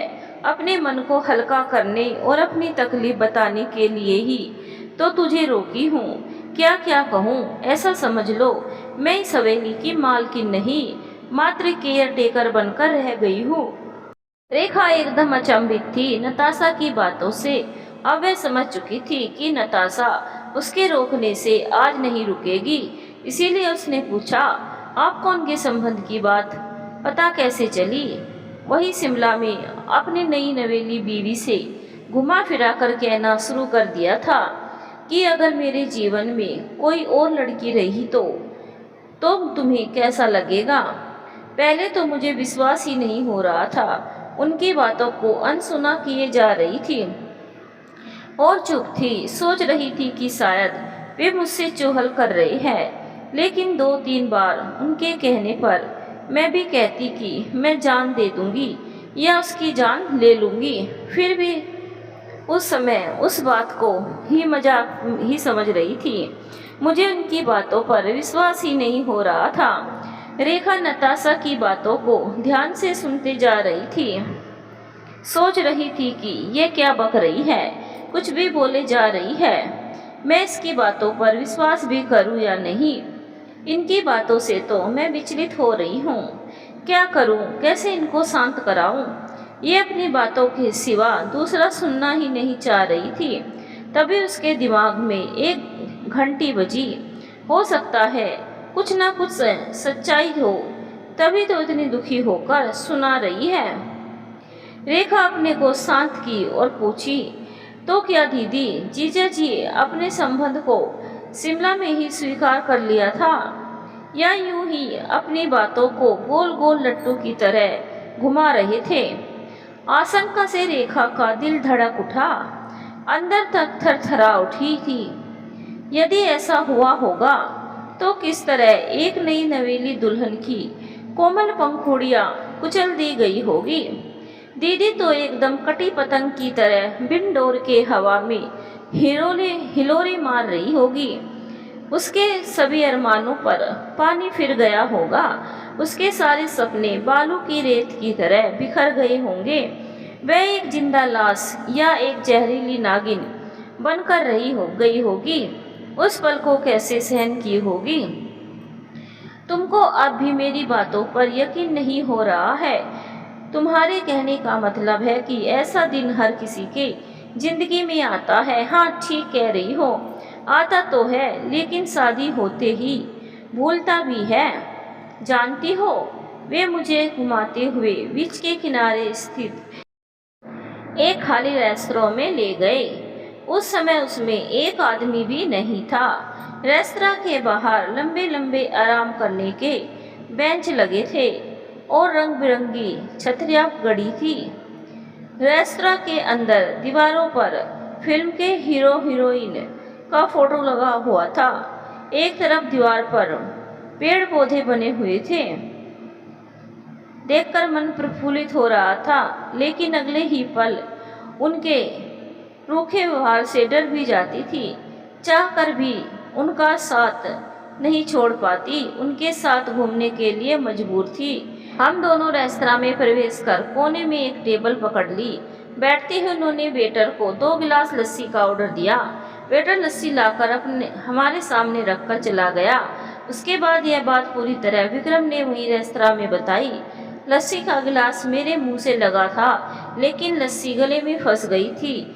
मैं जैसे सुन्न हो गई थी। हमारे संबंध बनने से पहले ही सुन्न हो गए, जड़ हो गए थे। मैं रात भर होटल के बिस्तर पर बिलखती रही और समझाते रहे, देखो, मैं जीवन का आरंभ ईमानदारी से करना चाहता हूँ। तुम्हें किसी तरह का, किसी भी प्रकार के धोखे में नहीं रखना चाहता। मैं चाहता हूँ कि मेरी पिछली जिंदगी की जानकारी आपको होनी चाहिए। लेकिन मैं उनकी बातों को सुनकर एक अनजान दर्द से तड़पती और कांपती रही। काश इस बात को छिपाकर मेरे साथ थोड़ा तरंगित होने का अभिनय तो करते। मेरे लिए अब तो एक दिन, एक घंटा भी शिमला में रहना दूभर हो रहा था। मैं जल्द से जल्द अपने घर पहुंच जाना चाहती थी। गर्मी में अपनों के बीच पहुंचकर अपनों को पकड़कर रोना चाहती थी। मुझे विचलित देखकर दूसरे दिन वापसी का प्रोग्राम किए हम लोग बाई एयर वापस आए थे। मुझे आज भी याद है कि उस दिन एरोड्रोम पर इनकी महिमा से मंडित हो तुम सब दबे झुकी फूलों के गुच्छे लिए खड़ी थी। लेकिन दीदी, आप तो बेहद खुश थी और मटकती हुई एरोड्रोम से बाहर आ रही थी और इधर से उधर मछली उछली उछली फिर रही थी। वह तो मैं अभिनय कर रही थी उस लड़की का जिसे शादी के बाद अमीर घर मिल जाए तो उसके पांव जमीन पर नहीं पड़ते और काफ़ी खुश दिखती हैं। मैं भी सभी को दिखा रही थी कि मैं बहुत खुश हूँ। अरे हाँ, याद आया, शादी के बाद तो आपने बीएड किया था ना दीदी। बीएड करने घर आई थी और जब तक बीएड कंप्लीट नहीं हुआ तब तक आप हम सभी के साथ ही बैठी रहती। उस समय अपना समय घुट घुट कर कैसे व्यतीत की थी। शादी के बाद जब दूसरी बार अपने ससुराल गई थी, दिन भर रिश्तेदारों से घर भरा रहा। आसपास के रिश्तेदार की महिलाएं आती और मुंह दिखाई की रस्में करती थी। दूसरी तरफ सास उसका सूटकेस खुलवाकर उसकी माँ को दी हुई साड़ियाँ और सामान को सभी को दिखाती रही थी। देर तक बैठे बैठे उसका बुरा हाल हो चला था। वह चाह कर भी नहीं उठ पा रही थी। कभी कभी तो सोचती इस रस्म को छोड़कर उठ जाऊं और थोड़ी देर आराम कर लूं, लेकिन लोग लाज में उठ भी नहीं पा रही थी। सभी जो मुझे ही घेरे बैठे थे और जो भी आ रहे थे घेर कर ही बैठ जाती थी। रात के 11 बजते ही सास ने रहस्यमयी मुस्कान के साथ उससे कहा था, नताशा, तुम अब अपने कमरे में जाकर आराम करो, बैठे बैठे थक गई होगी। मुझे तो लगा चलो इस कष्टदायी रस्मों से छुटकारा तो मिला। देर से ही सही, सास ने तो हमदर्दी भरे 2 शब्द तो बोली। सास का आदेश मिलते ही मैं बिना देर किए ही झट से उठकर तेजी में चल दी थी। तभी उसकी सास ने उसके पीछे आते हुए हल्की स्मित से कहा था, जाओ बाथरूम में जाकर अपना थका चेहरा तरोताजा कर लो। मैंने तुम्हारा कॉस्मेटिक बैग को वहीं रख दिया है। वहाँ तुम्हारे लिए एक नई नाइटी भी रख दी है। लेकिन मैं बिना कुछ बोले जड़ थी।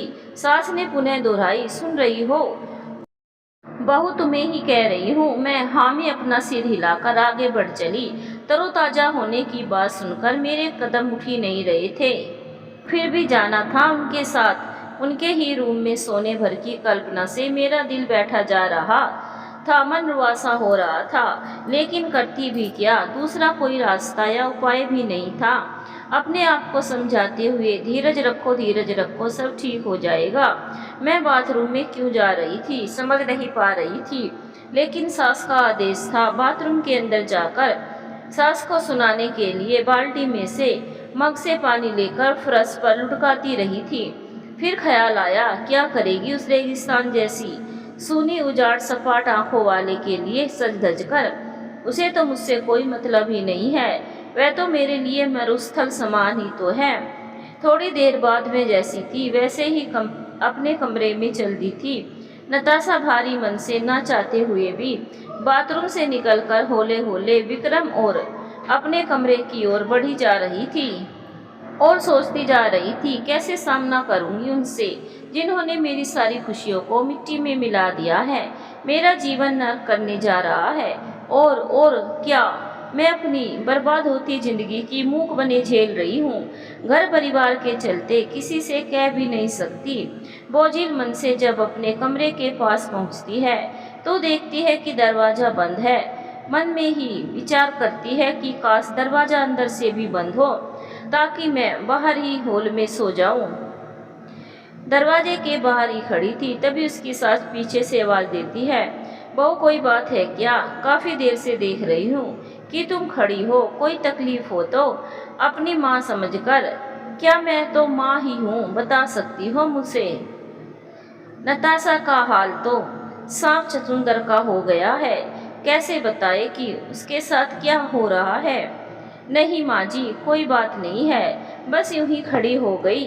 बोलते हुए नताशा दरवाजे को धकेलती है। सिर छूने भर से दरवाजा अंदर की ओर खुल जाता है। कमरे के अंदर हल्का रेड लाइट जल रहा था। बेड पर कोई नहीं था। नताशा कमरे में घुसकर दरवाजा अंदर से बंद करती है। उसके बाद दाहिने तरफ मुड़ती है तो देखती है कि विक्रम कमरे में चहलकदमी कर रहे थे।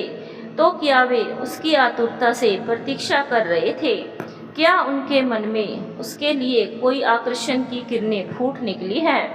सोचते हुए नताशा का दिल पहली रात की तरह धक धक करने लगा था। दरवाजे की आवाज़ पर वे भी मुड़ते हैं। नताशा, तुम आ गई। मैं तो कब से बहुत बेसब्री से तुम्हारा इंतजार कर रहा हूँ। उन्होंने कुछ अजीब अंदाज में तेजी से मेरे नज़दीक आकर मुझे कंधे से पकड़कर ले जाकर पलंग पर बैठाया था। कैसी हो? आज तो अच्छी लग रही हो। दिन भर माँ के साथ रस्मों में एक ही जगह बैठे बैठे तुम्हारी कमर टूट रही होगी ना, लेटो, थोड़ा दबाई देता हूँ। नताशा चुपचाप विक्रम को देखे जा रही थी। क्या हो गया है इनको? क्या कर रहे हैं? जिस आदमी को मुझसे कोई लगाव नहीं है, वह आज मेरी कमर दबाने की बात बोल रहा है।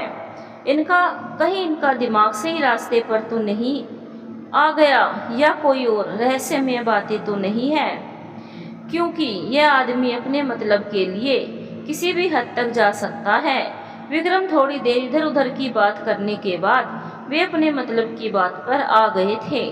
अपना रंग गिरगिट की तरह बदल दिए थे।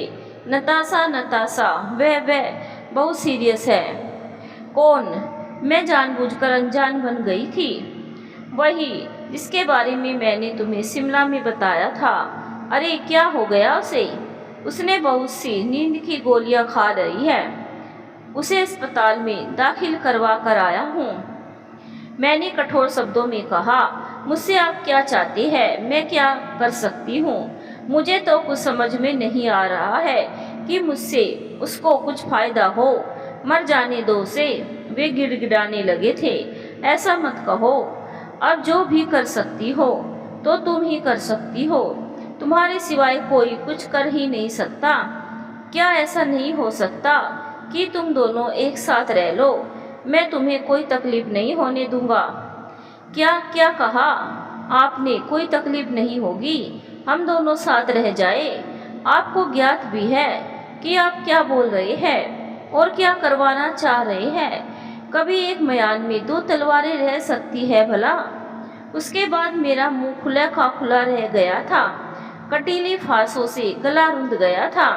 अंदर से हिम्मत जवाब देने लगी थी। ऐसा लग रहा था मानो किसी ने जलती अंगीठी मेरे बदन पर उड़ेल दी हो। मेरा पूरा बदन लहक रहा था। धमनियों में खून की रफ्तार काफी बढ़ गई थी। दिल की धड़कन स्पष्ट सुनाई दे रही थी। हाथ पैर कांप रहे थे। तभी मुझे लगा कि यदि मैं आज नहीं बोली तो जीवन भर गूंगी रह जाऊंगी। मैं तड़प कर बोल पड़ी थी, ये डबल गेम नहीं चलेगा। मेरे लिए शादी, रोटी, कपड़ा मात्र मेरा जीवन नहीं है, यह 7 जन्मों का संबंध है। इस रिश्ते को भगवान भी पवित्र रिश्ता मानते हैं। उसकी हालत पर तो रहम करो। उसकी हालत ठीक नहीं है, मर जाएगी बेचारी। वह मेरे सामने हाथ जोड़े खड़े थे और रुआसे हो गए थे। मेरी विचलित आंखें सजल हो उठी। अरे मेरे भी जीवन के बारे में सोचिए। मेरी हालत पर कौन रहम करेगा? आप और वो तो सजा पा रहे हैं लंबे समय से प्रेम को जो जी लेने के बाद।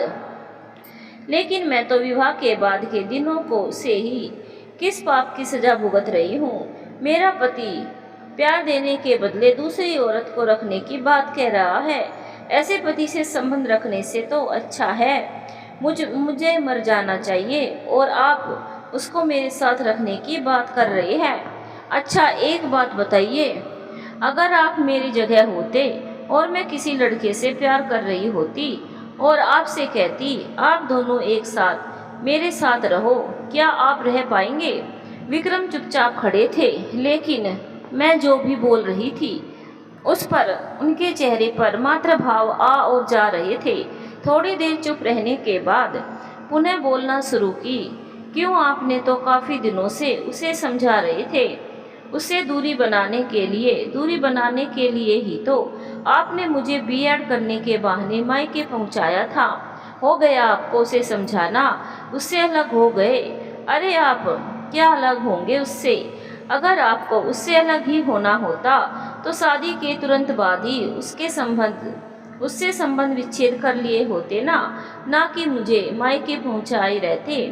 इस तरह के संबंध से वो तो अंधकार में है ही, और मुझे ही नहीं, आप अपने माता पिता को भी धोखा दे रहे हैं। वो तो आपसे कितना प्यार करते हैं, आपको अच्छा लड़का मानते हैं। यही है आपकी अच्छाई।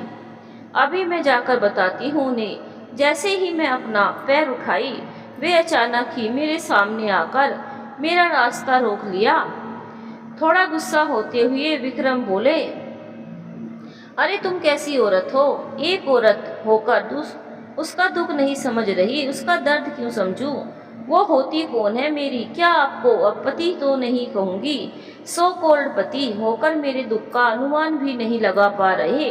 अगर आपने उसे मेरे साथ रखने की बात की थी तो मैं कल ही कोर्ट में डाइवोर्स के लिए एप्लीकेशन दे दूंगी। वैसे भी किसी दूसरी स्त्री से उलझे हुए व्यक्ति में मेरी कोई दिलचस्पी नहीं है। मेरी और भी बहनें हैं, इसीलिए अपने जीवन को आपके साथ घसीटे जाने के लिए अभी सख्त हूँ, और ना चाहते हुए भी अपने परिवार की मान मर्यादा देखते हुए आपको साथ अपने आप को घसीट रही हूँ। आप में तो शर्मो हया नाम की चीज है तो नहीं। आपने तो उसके प्यार के चक्कर में यह तक नहीं सोचा कि अपनी नई नवेली दुल्हन से उसकी जिंदगी को जीते जी उससे जो हिस्सा मांग रहे हैं, उस बात से उस पर क्या गुजरेगी। वह इन सभी बातों को बर्दाश्त भी कर पाएगी या नहीं, आप जरा भी नहीं सोचे। आपको तो मात्र अपनी प्रेयसी से मतलब है, भले ही उससे किसी दूसरे का जीवन लीला ही समाप्त क्यों ना हो जाए। आपके जैसा घटिया इंसान तो देखा ही नहीं था। इसके बाद तो विक्रम तिलमिला उठा। तुरंत ही उसके चेहरे पर कठोरता आ गई थी। कैसी औरत हो? औरत तो दयालु और ममता की मूर्ति होती है। तुम सभी उतार कर फेंक दी हो। छोड़ो, मैं कुछ नहीं जानता। तुम्हें अपने पति को कि यह आज्ञा माननी होगी। अरे कैसी आज्ञा? किसकी आज्ञा? कौन सा और कैसा पति? वही पति ना जो हनीमून के समय अपनी नई नवेली पत्नी से मीठी बातें करने के बदले उसको अपनी प्रेम कथा सुना रहा था। तुम्हारी इस बकवास आज्ञा को मानने से पहले मैं तुमसे अलग होना मंजूर करूंगी। मुझे कमजोर मत समझना, जानते हो औरत का एक रूप काली भी है। जब मैं आपे में आ गई तो बहुत महंगा पड़ेगा, इसीलिए सोच समझकर कायदे से बातें करो। मुझसे किसी तरह की आशा भी न रखना। उसके बाद अपना चेहरा पीछे की तरफ घुमाकर रोने लगती है। मेरी हठधर्मिता और दृढ़ता को देखकर विक्रम का चेहरा डाउन होते दिखाई दे रहा था। फिर उस पर काबू पाते हुए बोले थे कि हमें अलग होने के लिए कुछ समय तो दो, अभी उसकी जान बचानी है। तुम ही बताओ मैं क्या बोलकर उसकी तसल्ली दूं। आखिर जो होगा उसके ठीक होने के बाद ही ना होगा। रोते हुए सोचती है नताशा, नहीं नहीं, मुझे कमज़ोर नहीं बनना है। कहते हैं रोने से मन हल्का हो जाता है, यहाँ हल्का होने से अपना ही नुकसान है। फिर आंसू पोंछते हुए अपने पर काबू पाकर एकदम गंभीर आवाज में बोली, चलो बताओ इस समय मैं आपको समय किस तरह दूं। इस पर काफ़ी देर तक सोच विचार कर विक्रम बोले, ऐसा करो तुम अपनी पढ़ाई के बहाने एक वर्ष अपनी माँ के घर निकाल लो, अपनी माँ के ही घर रहो और बीच में उसे किसी तरह समझाकर धीरे धीरे अपनी ज़िंदगी में से अलग कर दूंगा। उसके बाद कोई दिक्कत नहीं होगी, तुम आराम से रहना। फिर तुम्हें कोई शिकायत नहीं होगी। कोई आदमी किसी पराई स्त्री से इस कदर प्रेम के फांस में गहरे तक बंधा हो, उसके साथ रहना ना रहना बराबर ही था। वह कुछ सोचते हुए बोली थी, लेकिन इसके बाद डबल गेम मेरे साथ नहीं खेल सकते। यदि ऐसा करना चाहते हो तो अभी तलाक ले लीजिए। मैं खुशी खुशी तलाक देने को तैयार हूँ। और मैं भी सोचती हूँ मैं आपसे एक वर्ष तक किस बहाने दूर रह सकती हूँ। अरे इसमें ज़्यादा सोचने की क्या ज़रूरत है। बहुत पढ़ाई की हो, एक और डिग्री प्राप्त कर लो, इन एक वर्ष में बीएड की पढ़ाई कर लो, परीक्षा यहाँ से दे देना। दुखी होते हुए नताशा भारी मन से बोली, ठीक है अभी मैं बीएड करने के बहाने एक वर्ष की जगह 2 वर्षों का समय देती हूँ और बीएड करने के लिए अपने माँ के घर रह लेती हूँ। समय देने के लिए बहुत बहुत धन्यवाद। और हाँ, तुम जो बार बार मुझसे तलाक की बात बोलती हो ये कभी नहीं बोलना। अरे तुमसे तलाक ही लेना होता तो शादी ही क्यों करता, जिंदगी तो तुम्हारे साथ निभाना है। विक्रम बोलते हुए नताशा का हाथ पकड़ने का प्रयास किए, लेकिन तुरंत ही नताशा ने विक्रम के हाथ को झटक दिया। अरे आप शादी तो किए नहीं, आप तो समझौता किए हैं अपनी जिंदगी अपने प्यार से, क्योंकि इन सभी पर आपके माता पिता भारी पड़े। नतीजा 3 जिंदगियां सफर कर रही है, मन ही मन तीनों घूट रही है। तीनों को समझ नहीं आ रहा है कि ऊँट किस करवट बैठेगा। और हाँ, आप मेरा साथ क्या निभाएंगे। अच्छा तो वो होता है आप अपने माता पिता और अपने खानदान की इज्जत और मान ताक पर रखकर इस शादी का विरोध करते। माता पिता कुछ दिन के लिए नाराज होते, यही ना नाराज होते तो होते उस लड़की से शादी कर आप दोनों तो खुश रहते, लेकिन आपके अंदर तो अपने माता पिता का विरोध करने का हौसला और हिम्मत के सामने है। अरे प्यार करने वालों में हर मुसीबत का सामना करने की ताकत और हिम्मत होना चाहिए, कभी धुंधली ना होने वाली। इस घटना को नताशा ने रेखा को एक सांस में कहा, जानती हो मैंने बीएड इसीलिए किया था क्योंकि कि विक्रम की मांग यही थी कि मैं उनसे अलग रहकर उन दोनों को अलग होने का समय और मौका दूं। विक्रम बोले थे कि इस बीच मैं उससे छुटकारा ले लूँगा। विक्रम बहुत होशियारी से दोनों रिश्ते निभाते रहे थे। कुछ दिन उसके पास तो कुछ दिन मेरे पास आकर प्रेयसी के पास जाकर उसके आंसू पोंछते रहे। मेरे पिता के घर आकर बर्फनुमा पत्नी का अधिकार भी मुझे न चाहते हुए भी मेरी झोली में डालते रहे थे।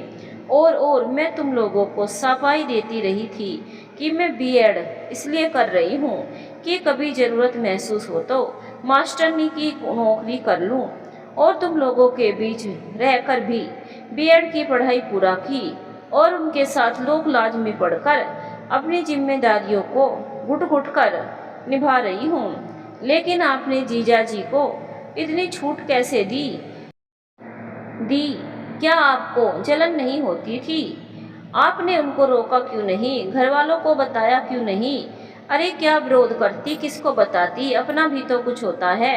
तुम लोग की अभी शादी भी नहीं हुई थी, मायके की इज्जत भी देखनी थी। ससुराल छोड़कर मायके में बैठती तो लोग तरह तरह के शब्दों के बाण छोड़ते। खैर, जो कभी मेरा हुआ ही नहीं, जिसके लिए मेरे दिल में प्यार अंकुरित हुआ ही नहीं, उसके इस व्यवहार से क्या जलती? मुझे भी तो समय चाहिए था और उनको भी।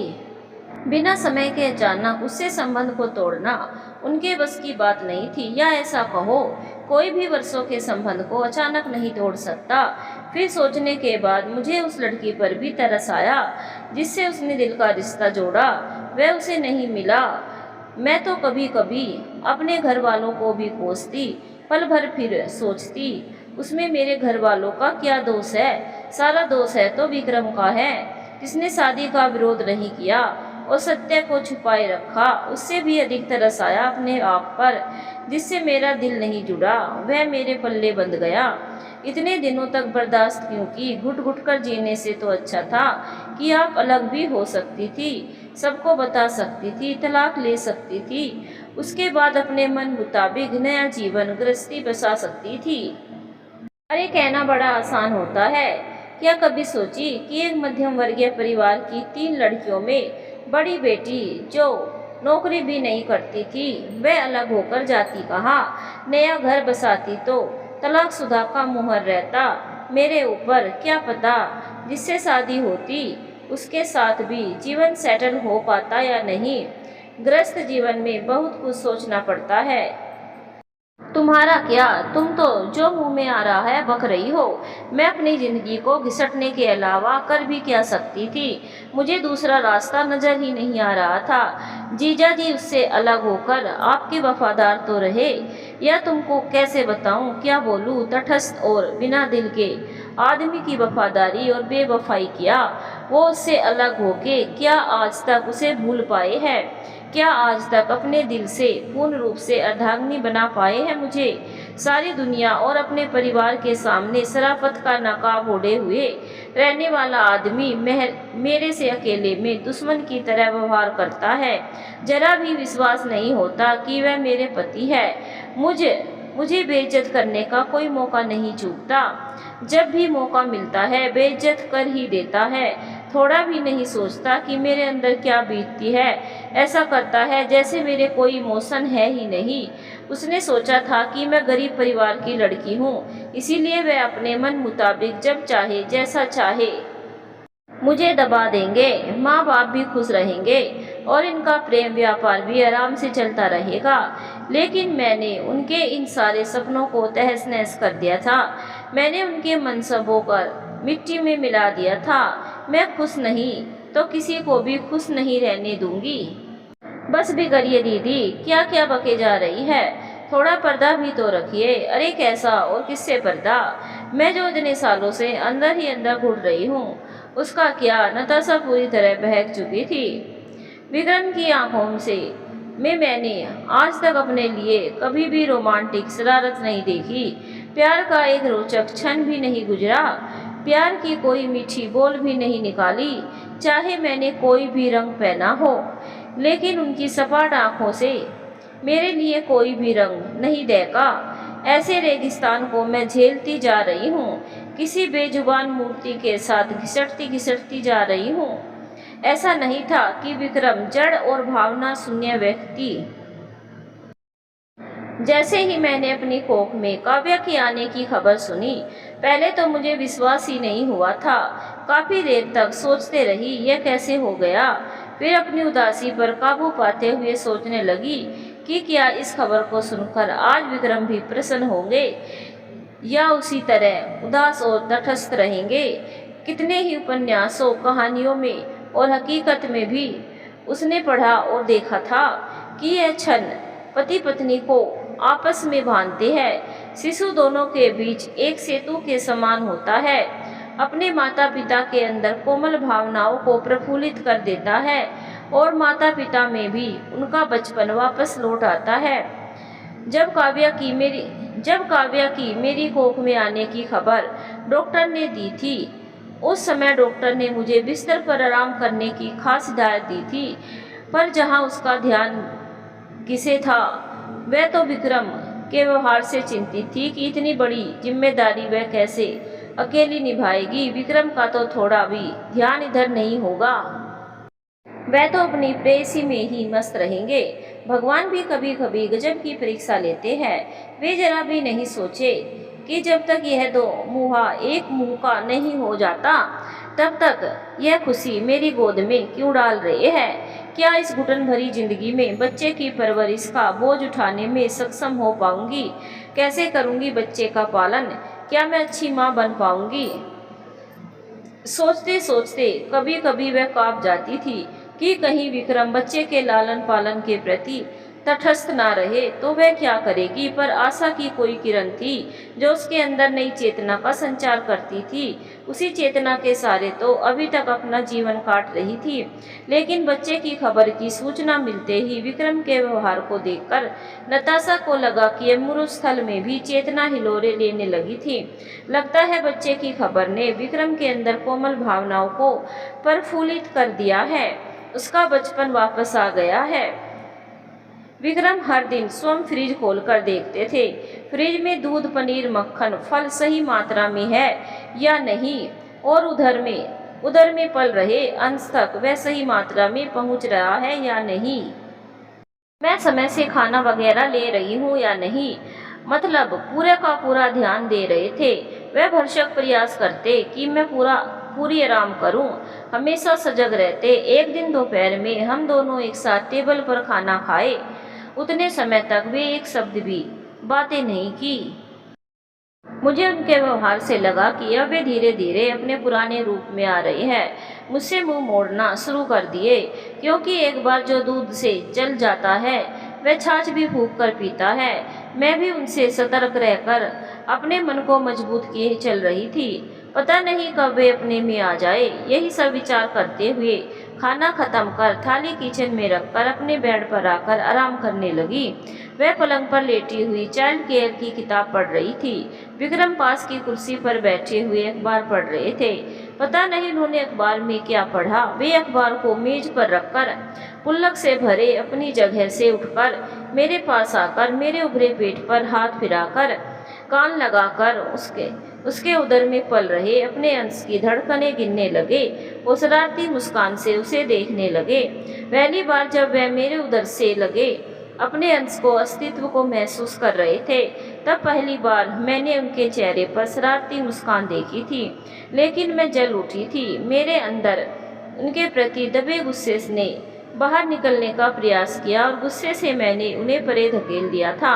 मन ही मन बुदबुदाई, ये पुलक, ये मुस्कान कभी मेरे लिए उनके चेहरे पर क्यों नहीं झलकी। लेकिन दीदी, पिता तो आपके बच्चों के ही बनने वाले थे, उससे क्या हुआ? मेरे अंदर की स्त्री के लिए वे नाम के ही थे। नताशा की आवाज़ करहा उठी।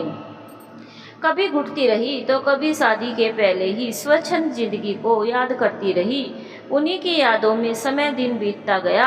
मैं जितना चाहती थी उनके व्यवहार को भूलूं, लेकिन भूल नहीं पाती थी। हमेशा डर लगा रहता था कि पता नहीं कब वे अपना रंग बदल दे। जैसे तैसे प्रसव का समय नजदीक आता मेरी अनंत वेदना बढ़ती रहती। कोख में पल रही काव्या की धड़कन मेरी सभी वेदनाओं को भुला दे रही थी। सभी बातों को याद करते भूलते समय नजदीक आ गया प्रसव का। प्रसव पीड़ा से छटपटाने के बाद नताशा ने काव्या को जन्म दिया। विक्रम ने घर में आई नई मेहमान को निहारा और चुपचाप कुर्सी पर बैठ गए। शायद वे लड़की होने से दुखी हो गए थे, एकदम शांत पड़ गए थे। क्या वे ये नहीं जानते थे कि इतनी पीड़ा सहने के बाद जब यदि पति प्यार भरे आत्मीयता के चंद बोल दे तो पत्नी के सब कष्ट समाप्त हो जाते हैं। कभी कभी भावनाओं की अभिव्यक्ति भी आवश्यक हो जाती है। वह भी तब और भी आवश्यक हो जाता है जब कोई बीमार हो या पत्नी माँ बनने वाली हो। आखिर उनका सौतेला व्यवहार ही था जो उन्हें सहानुभूति, प्यार, अपनापन दर्शाने से रोकता था। बच्ची का जन्म हुआ, धीरे धीरे वह बड़ी होने लगी। काव्या कब बैठना सीखी, कब घुटनों के पर चलना, कब तुतलाया, विक्रम को पता भी नहीं चला। लेकिन बच्ची होने से वह पुनः तटस्थ हो गए थे, एकदम बदल गए थे। मेरे गर्भ में काव्या के आने की खबर पर जिस प्रकार वे ध्यान दे रहे थे, सब रफू चक्कर हो गया था। कभी कभी नताशा सोचती कि क्या वे काव्या में मेरी ही छवि देखते हैं, क्या मेरे दोषों की सजा वे मेरे बच्चों को देंगे। आखिर मैंने क्या किया है? मैं तो अपने अधिकार की मांग की थी। क्या मुझे पत्नी का अधिकार नहीं चाहिए था? क्या मुझे हंसी खुशी से जीने का अधिकार नहीं चाहिए? वह तो कितनी बार पिता का सामीप्य पाने के लिए काव्या को उनके पास ले जाती, छोड़कर अपने काम में लग जाती, पर दूसरे ही पल काव्या उनके पास वापस लौट आती। वह अपने पिता की ही प्रतिमूर्ति थी। बाहों के गोल घेरे को माँ के इर्द गिर्द डाल देती तो वह उसके गले से लिपट जाती और उसे चूमती, पुचकारती और दुलारती। देखते देखते काव्य 3.5 वर्ष की हो गई थी। उसका स्कूल में नाम भी लिखवाना था, लेकिन इस बात से वे हमेशा बेखबर रहते। कभी वह काव्या के स्कूल में नाम लिखवाने को कहती तो विक्रम एकदम तटस्थ और मौन हो जाते थे। किसी तरह नताशा ने अपनी बेटी का काव्या का नाम अकेले स्वयं स्कूल जाकर लिखवाई। उसके बाद देखते देखते दूसरा बच्चा कब मेरी कोख में आया पता ही नहीं चला। समय से कार्तिक उसकी कोख से उसकी गोद में आया। कार्तिक भी समय की रफ्तार से बड़ा होने लगा। उसके भी पालने में मुझे कठिनाइयों का सामना करना पड़ा। विक्रम कार्तिक के साथ भी उसी तरह सौतेला व्यवहार करता था। कार्तिक 3 वर्ष का हो चुका था। दोनों बच्चों की पढ़ाई लिखाई के मामले में विक्रम तटस्थ थे। नताशा दोनों बच्चों को पढ़ाती, उनका व्यक्तित्व निखारती, उनको व्यवहारिक बातें सिखाती। कार्तिक जैसे जैसे बड़ा होता गया, घर का माहौल अपने पिता का व्यवहार बड़े गौर से देखता था। जब कुछ और बड़ा हुआ तो कार्तिक किसी भी प्रकार की अपेक्षा अपने पिता से नहीं करता था।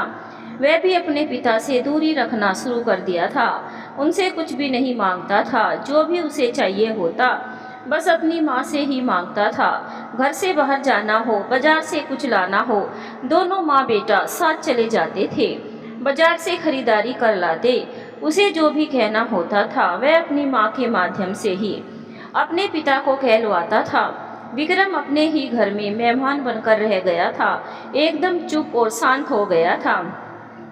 उसे यह मालूम ही नहीं था कि जीवन की ऊंची नीची पगडंडियों पर कभी कभी बच्चों के पैर लड़खड़ा जाते हैं, तिलमिला जाते हैं। तब उस समय माता पिता दोनों को ही संभल बनाना आवश्यक हो जाता है और उनको संभालना, पकड़ना और गले से भी लगाना पड़ता है।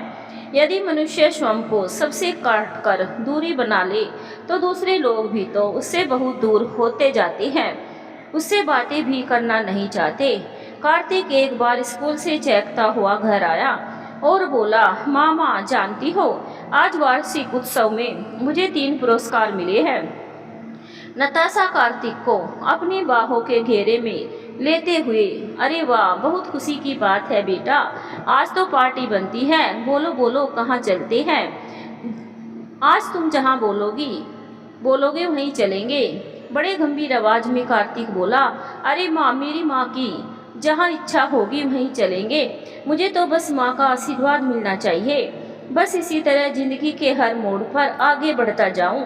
और हाँ, जानती है आप, आज प्रिंसिपल साहब मुझसे पूछ रहे थे कि तुम्हें घर में कौन पढ़ाता है, तो मैंने कहा कि सर मेरी माँ मुझे पढ़ाती है। मेरी माँ मेरी सबसे अच्छी दोस्त और शिक्षक हैं। वही तो एक है जो मेरी सभी आवश्यकताओं को पूरा ध्यान देती है और ख्याल रखती है।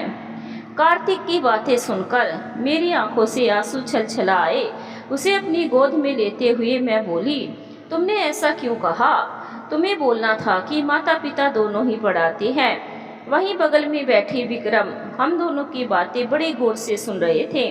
पढ़ाई समाप्त होते ही माता पिता के महत्वाकांक्षा के अनुरूप दोनों बच्चे आसमान की बुलंदियों को छूने लगे तो क्या कहने। उनका सीना तो 56 का ही हो जाएंगे। बेटा विदेश चला गया और बेटी भारत में ही नौकरी करने लगी। बच्चों की सफलता के बाद नताशा हर ओर से बधाई की पात्र बन गई थी। उसने किसी के मुख से सुना कि यदि माँ समझदार हो तो बच्चे भी लायक होते हैं। हर ओर से प्रशंसा सुन सुनकर उसका सिर चकरा रहा था। पिछले कुछ समय से ये शब्द लावे की तरह उसके कानों में पड़ रहे थे। वह अंतर्मुखी बन गई थी। जीवन अपनी इच्छा से नहीं, मजबूरी से जी रही थी। वह हर पल प्रतीक्षा करती, उत्साहित होती कि शायद अगले पल कुछ ऐसा घटित हो जो उसके जीवन में बहार भर दे। पर ऐसा कुछ ना होता। कोई भी वस्तु, दृश्य, घटना तब तक प्रसन्नता नहीं देता जब तक पति पत्नी उसे मिलकर ना बांटे।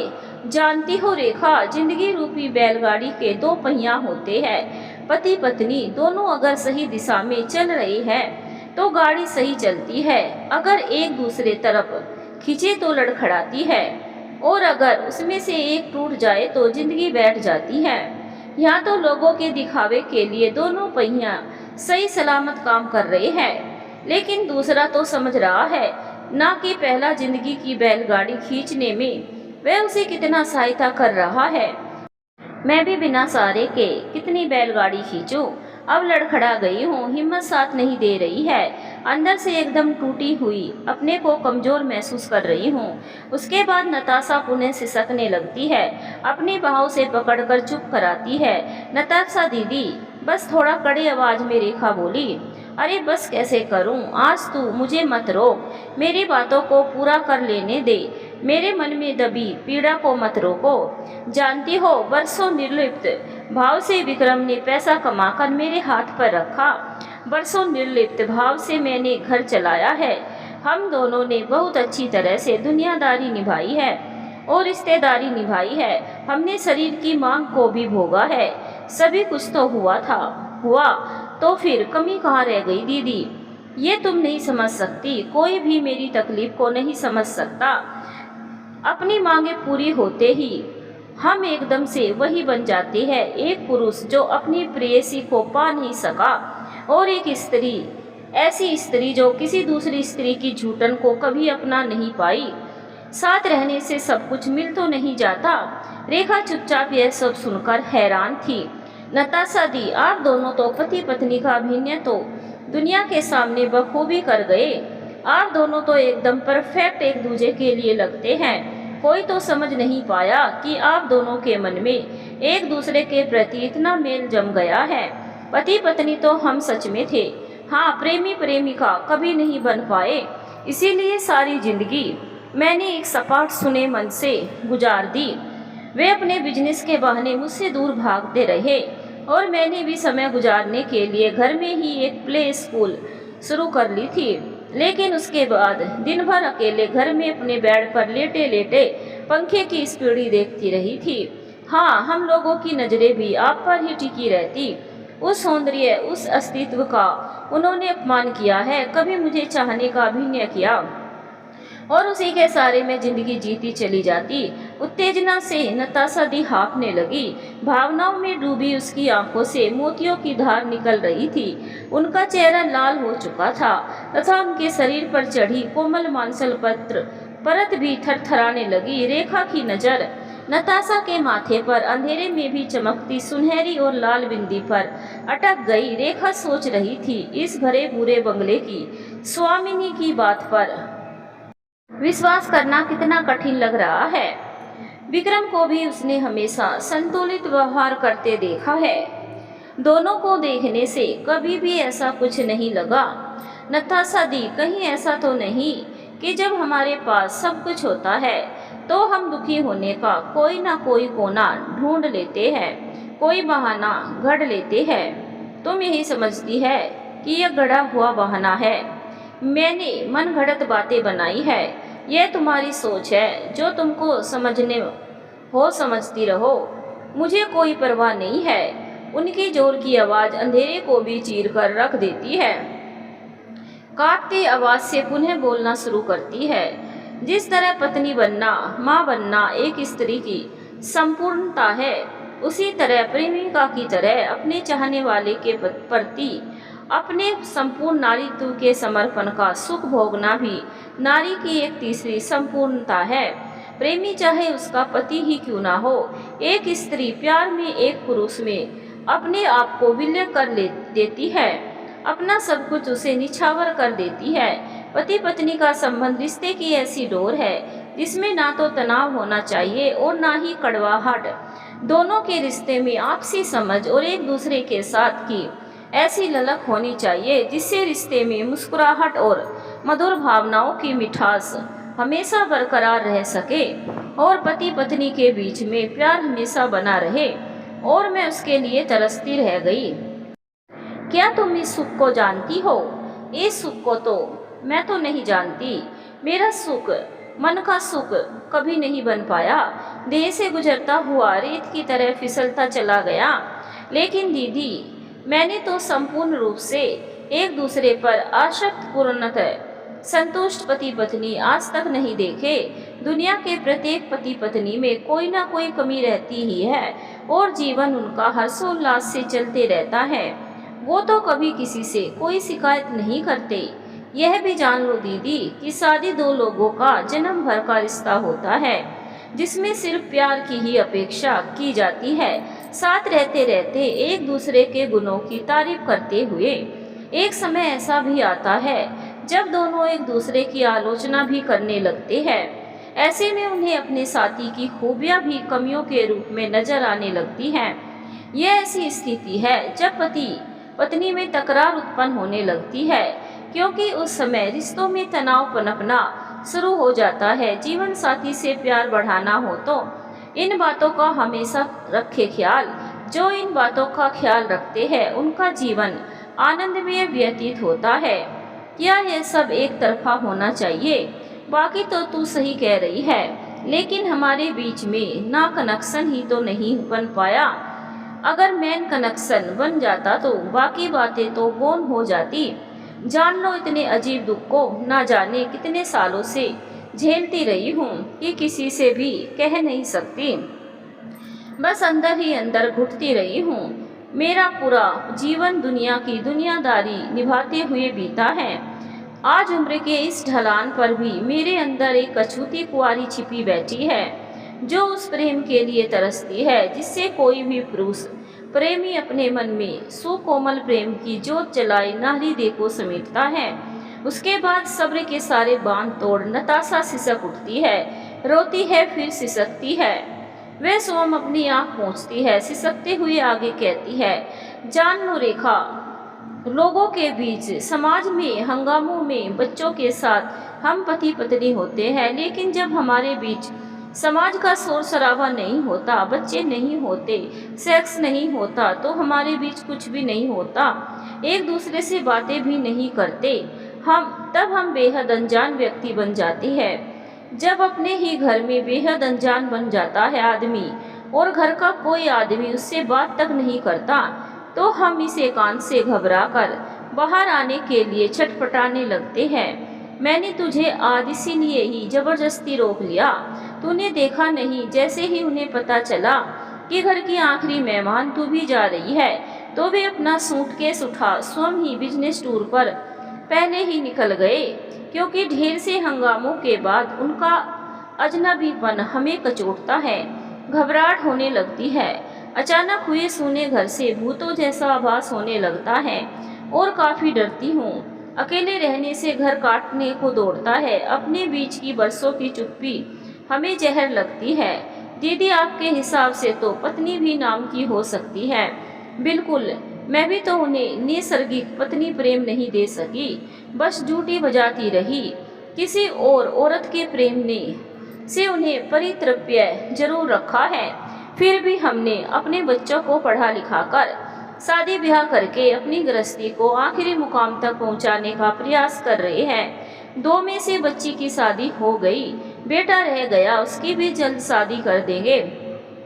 जी हाँ, हम प्योरली भारतीय दंपति है जो बच्चों के नाम अपने आप को बलिका पर समाज के नाम पर बकरा बनाते हुए अपनी ख्वाहिशों की आत्महत्या करते हुए जी जाते हैं। रेखा को लग रहा था कि नताशा दी किसी बुजुर्ग की तरह बोल रही है।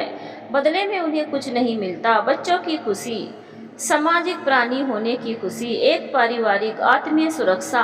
हमारा समाज इसी आत्मीय हिपोक्रेसी पर टिका हुआ है।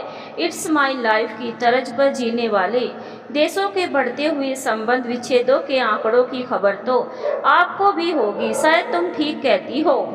रेखा किसी तरह नताशा को शांत कराती है, कमरे में ले जाती है, बिस्तर पर बैठाती है, तेल लेकर नताशा के सिर में लगाती है। सिर की मालिश से नताशा को नींद आ जाती है। रेखा नताशा को बेड पर लेटाकर किचन में जाती है।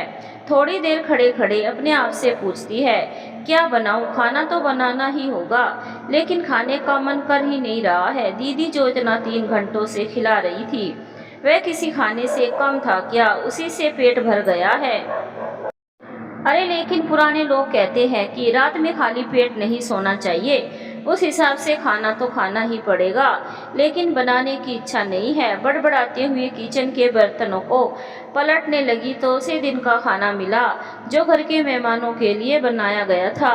उसके बाद रेखा उस खाने को गर्म की और नताशा के पास ले गई। नताशा को जगाया। काफ़ी देर बाद नताशा जागी। अरे क्यों बेचैन हो रेखा? जरा भी खाने का मन नहीं है। ऐसा करो तुम खा लो। दीदी ये कैसे हो सकता है? मैं खा लूं और आपको छोड़ दूं? चलो खाते हैं ना साथ में। रात काफ़ी हो चुकी है। ना चाहते हुए भी रेखा नताशा को खाना खिलाती है और साथ में दोनों सो जाती है। सुबह जल्दी उठकर रेखा तैयार होती है। तब तक उसके पति आते हैं और रेखा नताशा से विदा लेकर अपने पति के साथ चली जाती है। पुनः नताशा घर में अकेली हो जाती है। रेखा के जाने के बाद नताशा घर में अकेली हो गई थी। अब उसका समय बहुत ही उदास कटता था। जब भी वह एकांत होती तो यही सोचती रहती कि अब जल्द से जल्द कार्तिक का भी शादी ब्याह कर अपनी गृहस्थी पूरा कर गंगा स्नान कर लेना है। उसके बाद शांति से एक तुलसी की माला लेकर जपते हुए जिंदगी गुजार देनी है। उधर कार्तिक एक सौम्य सुदर्शन व्यक्तित्व का स्वामी बन चुका था। विदेश में नौकरी भी कर रहा था। रेखा अपने रिश्तेदारों में कार्तिक की शादी कराने के लिए चर्चा करती रहती, लेकिन विक्रम को अपने बेटे कार्तिक का कोई ख्याल नहीं था।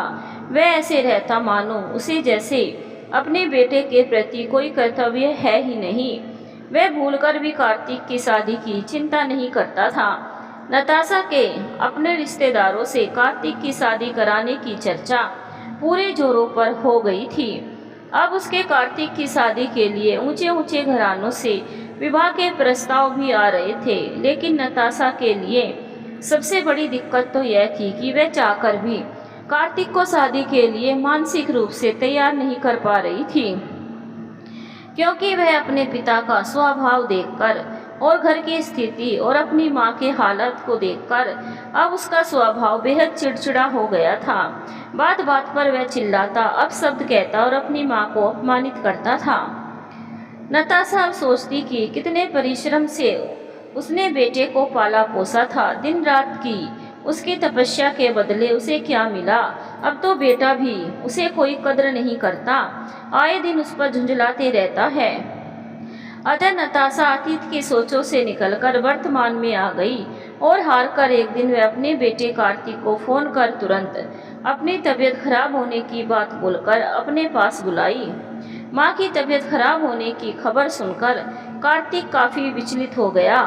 खबर मिलने के तीसरे दिन ही वह काफ़ी जद्दोजहद के बाद विदेश से चलकर आज वह अपनी माँ के पास चल दिया। जब वह घर पहुँचा तो देखा कि उसकी माँ सही सलामत घर में है।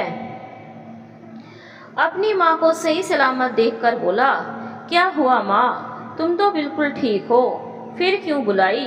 तुम जानती हो तुम्हारे एक बात पर मैं दौड़ते हुए तुम्हारे पास आ जाऊंगा, फिर भी तुम झूठ बोलकर क्यों बुलाई?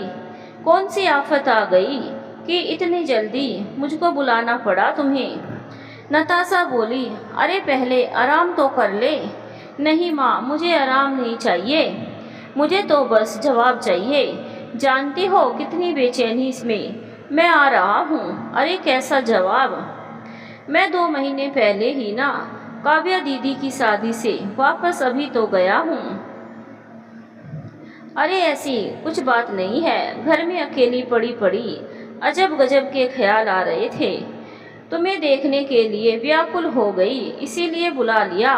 एक बात कहूँ, मेरी एक बात मान ले बेटा, तो वह विवाह जल्दी ही कर ले। अब तुम्हारी चिंता सता रही है, तुम्हारी भी शादी कर निश्चिंत होना चाहती हूँ।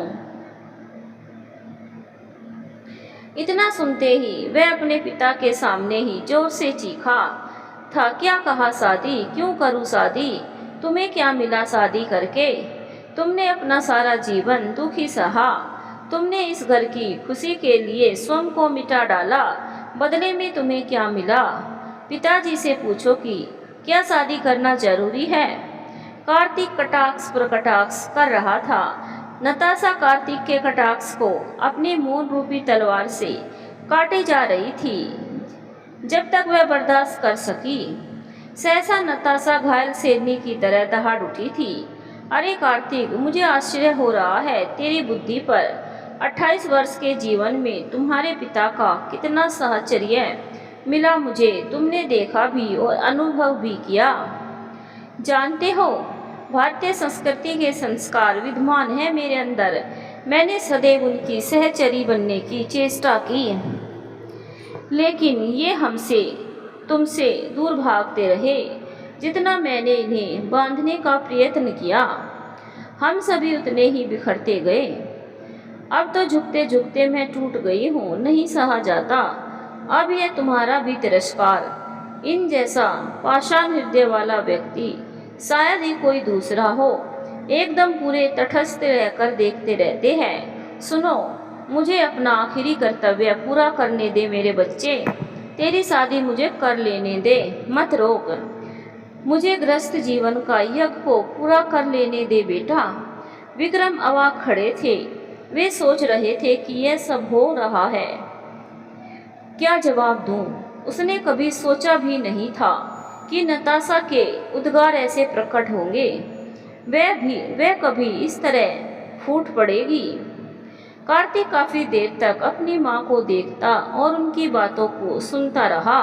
फिर वह बोला, माँ, तुम चाहती हो कि मैं विवाह करूं, पर तुमने यह सोचा भी है कि उसके बाद तो मैं अपने घर संसार में व्यस्त हो जाऊंगा। बाकी का जीवन तुम किस प्रकार काटोगी, कैसे रह पाओगी? शादी तभी मैं करूंगा जब मेरी बात मानोगी। कौन सी बात? हाँ बोल, तेरी क्या बात है? तेरी हर शर्त मानूंगी, लेकिन तू मुझे तेरी शादी करने से मत रोकना। ठीक है, मैं शादी करूंगा। उसके लिए मेरी एक शर्त है, अपनी चित्रकला की ओर नए सिरे से ध्यान दो, या कोई छोटा सा दोबारा स्कूल खोलो जहाँ तुम्हें शांति मिले। जीवन घुट घुट कर जीने के लिए नहीं होता माँ, जीवन तो हंसने खेलने और मस्त रहने के लिए होता है।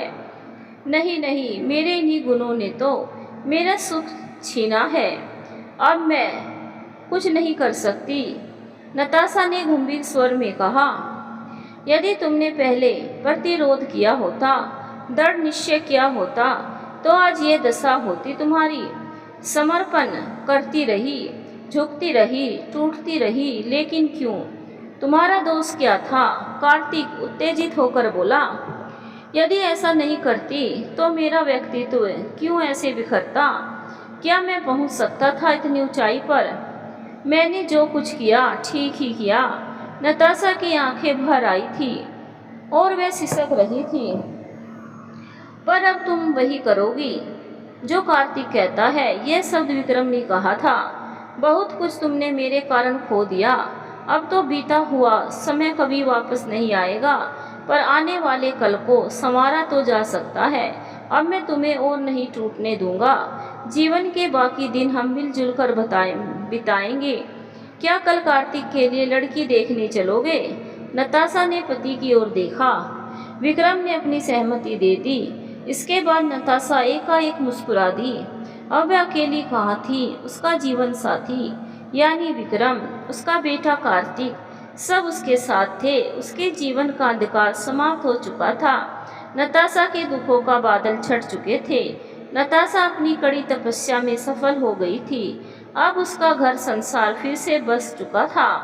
तो दोस्तों, आपको कहानी कैसी लगी हमें कमेंट करके ज़रूर बताएं। वीडियो को लाइक ज़रूर करें, चैनल को सब्सक्राइब भी ज़रूर करें और वीडियो को शेयर भी ज़रूर करें। धन्यवाद दोस्तों, मिलेंगे एक नई कहानी के साथ। राधे राधे।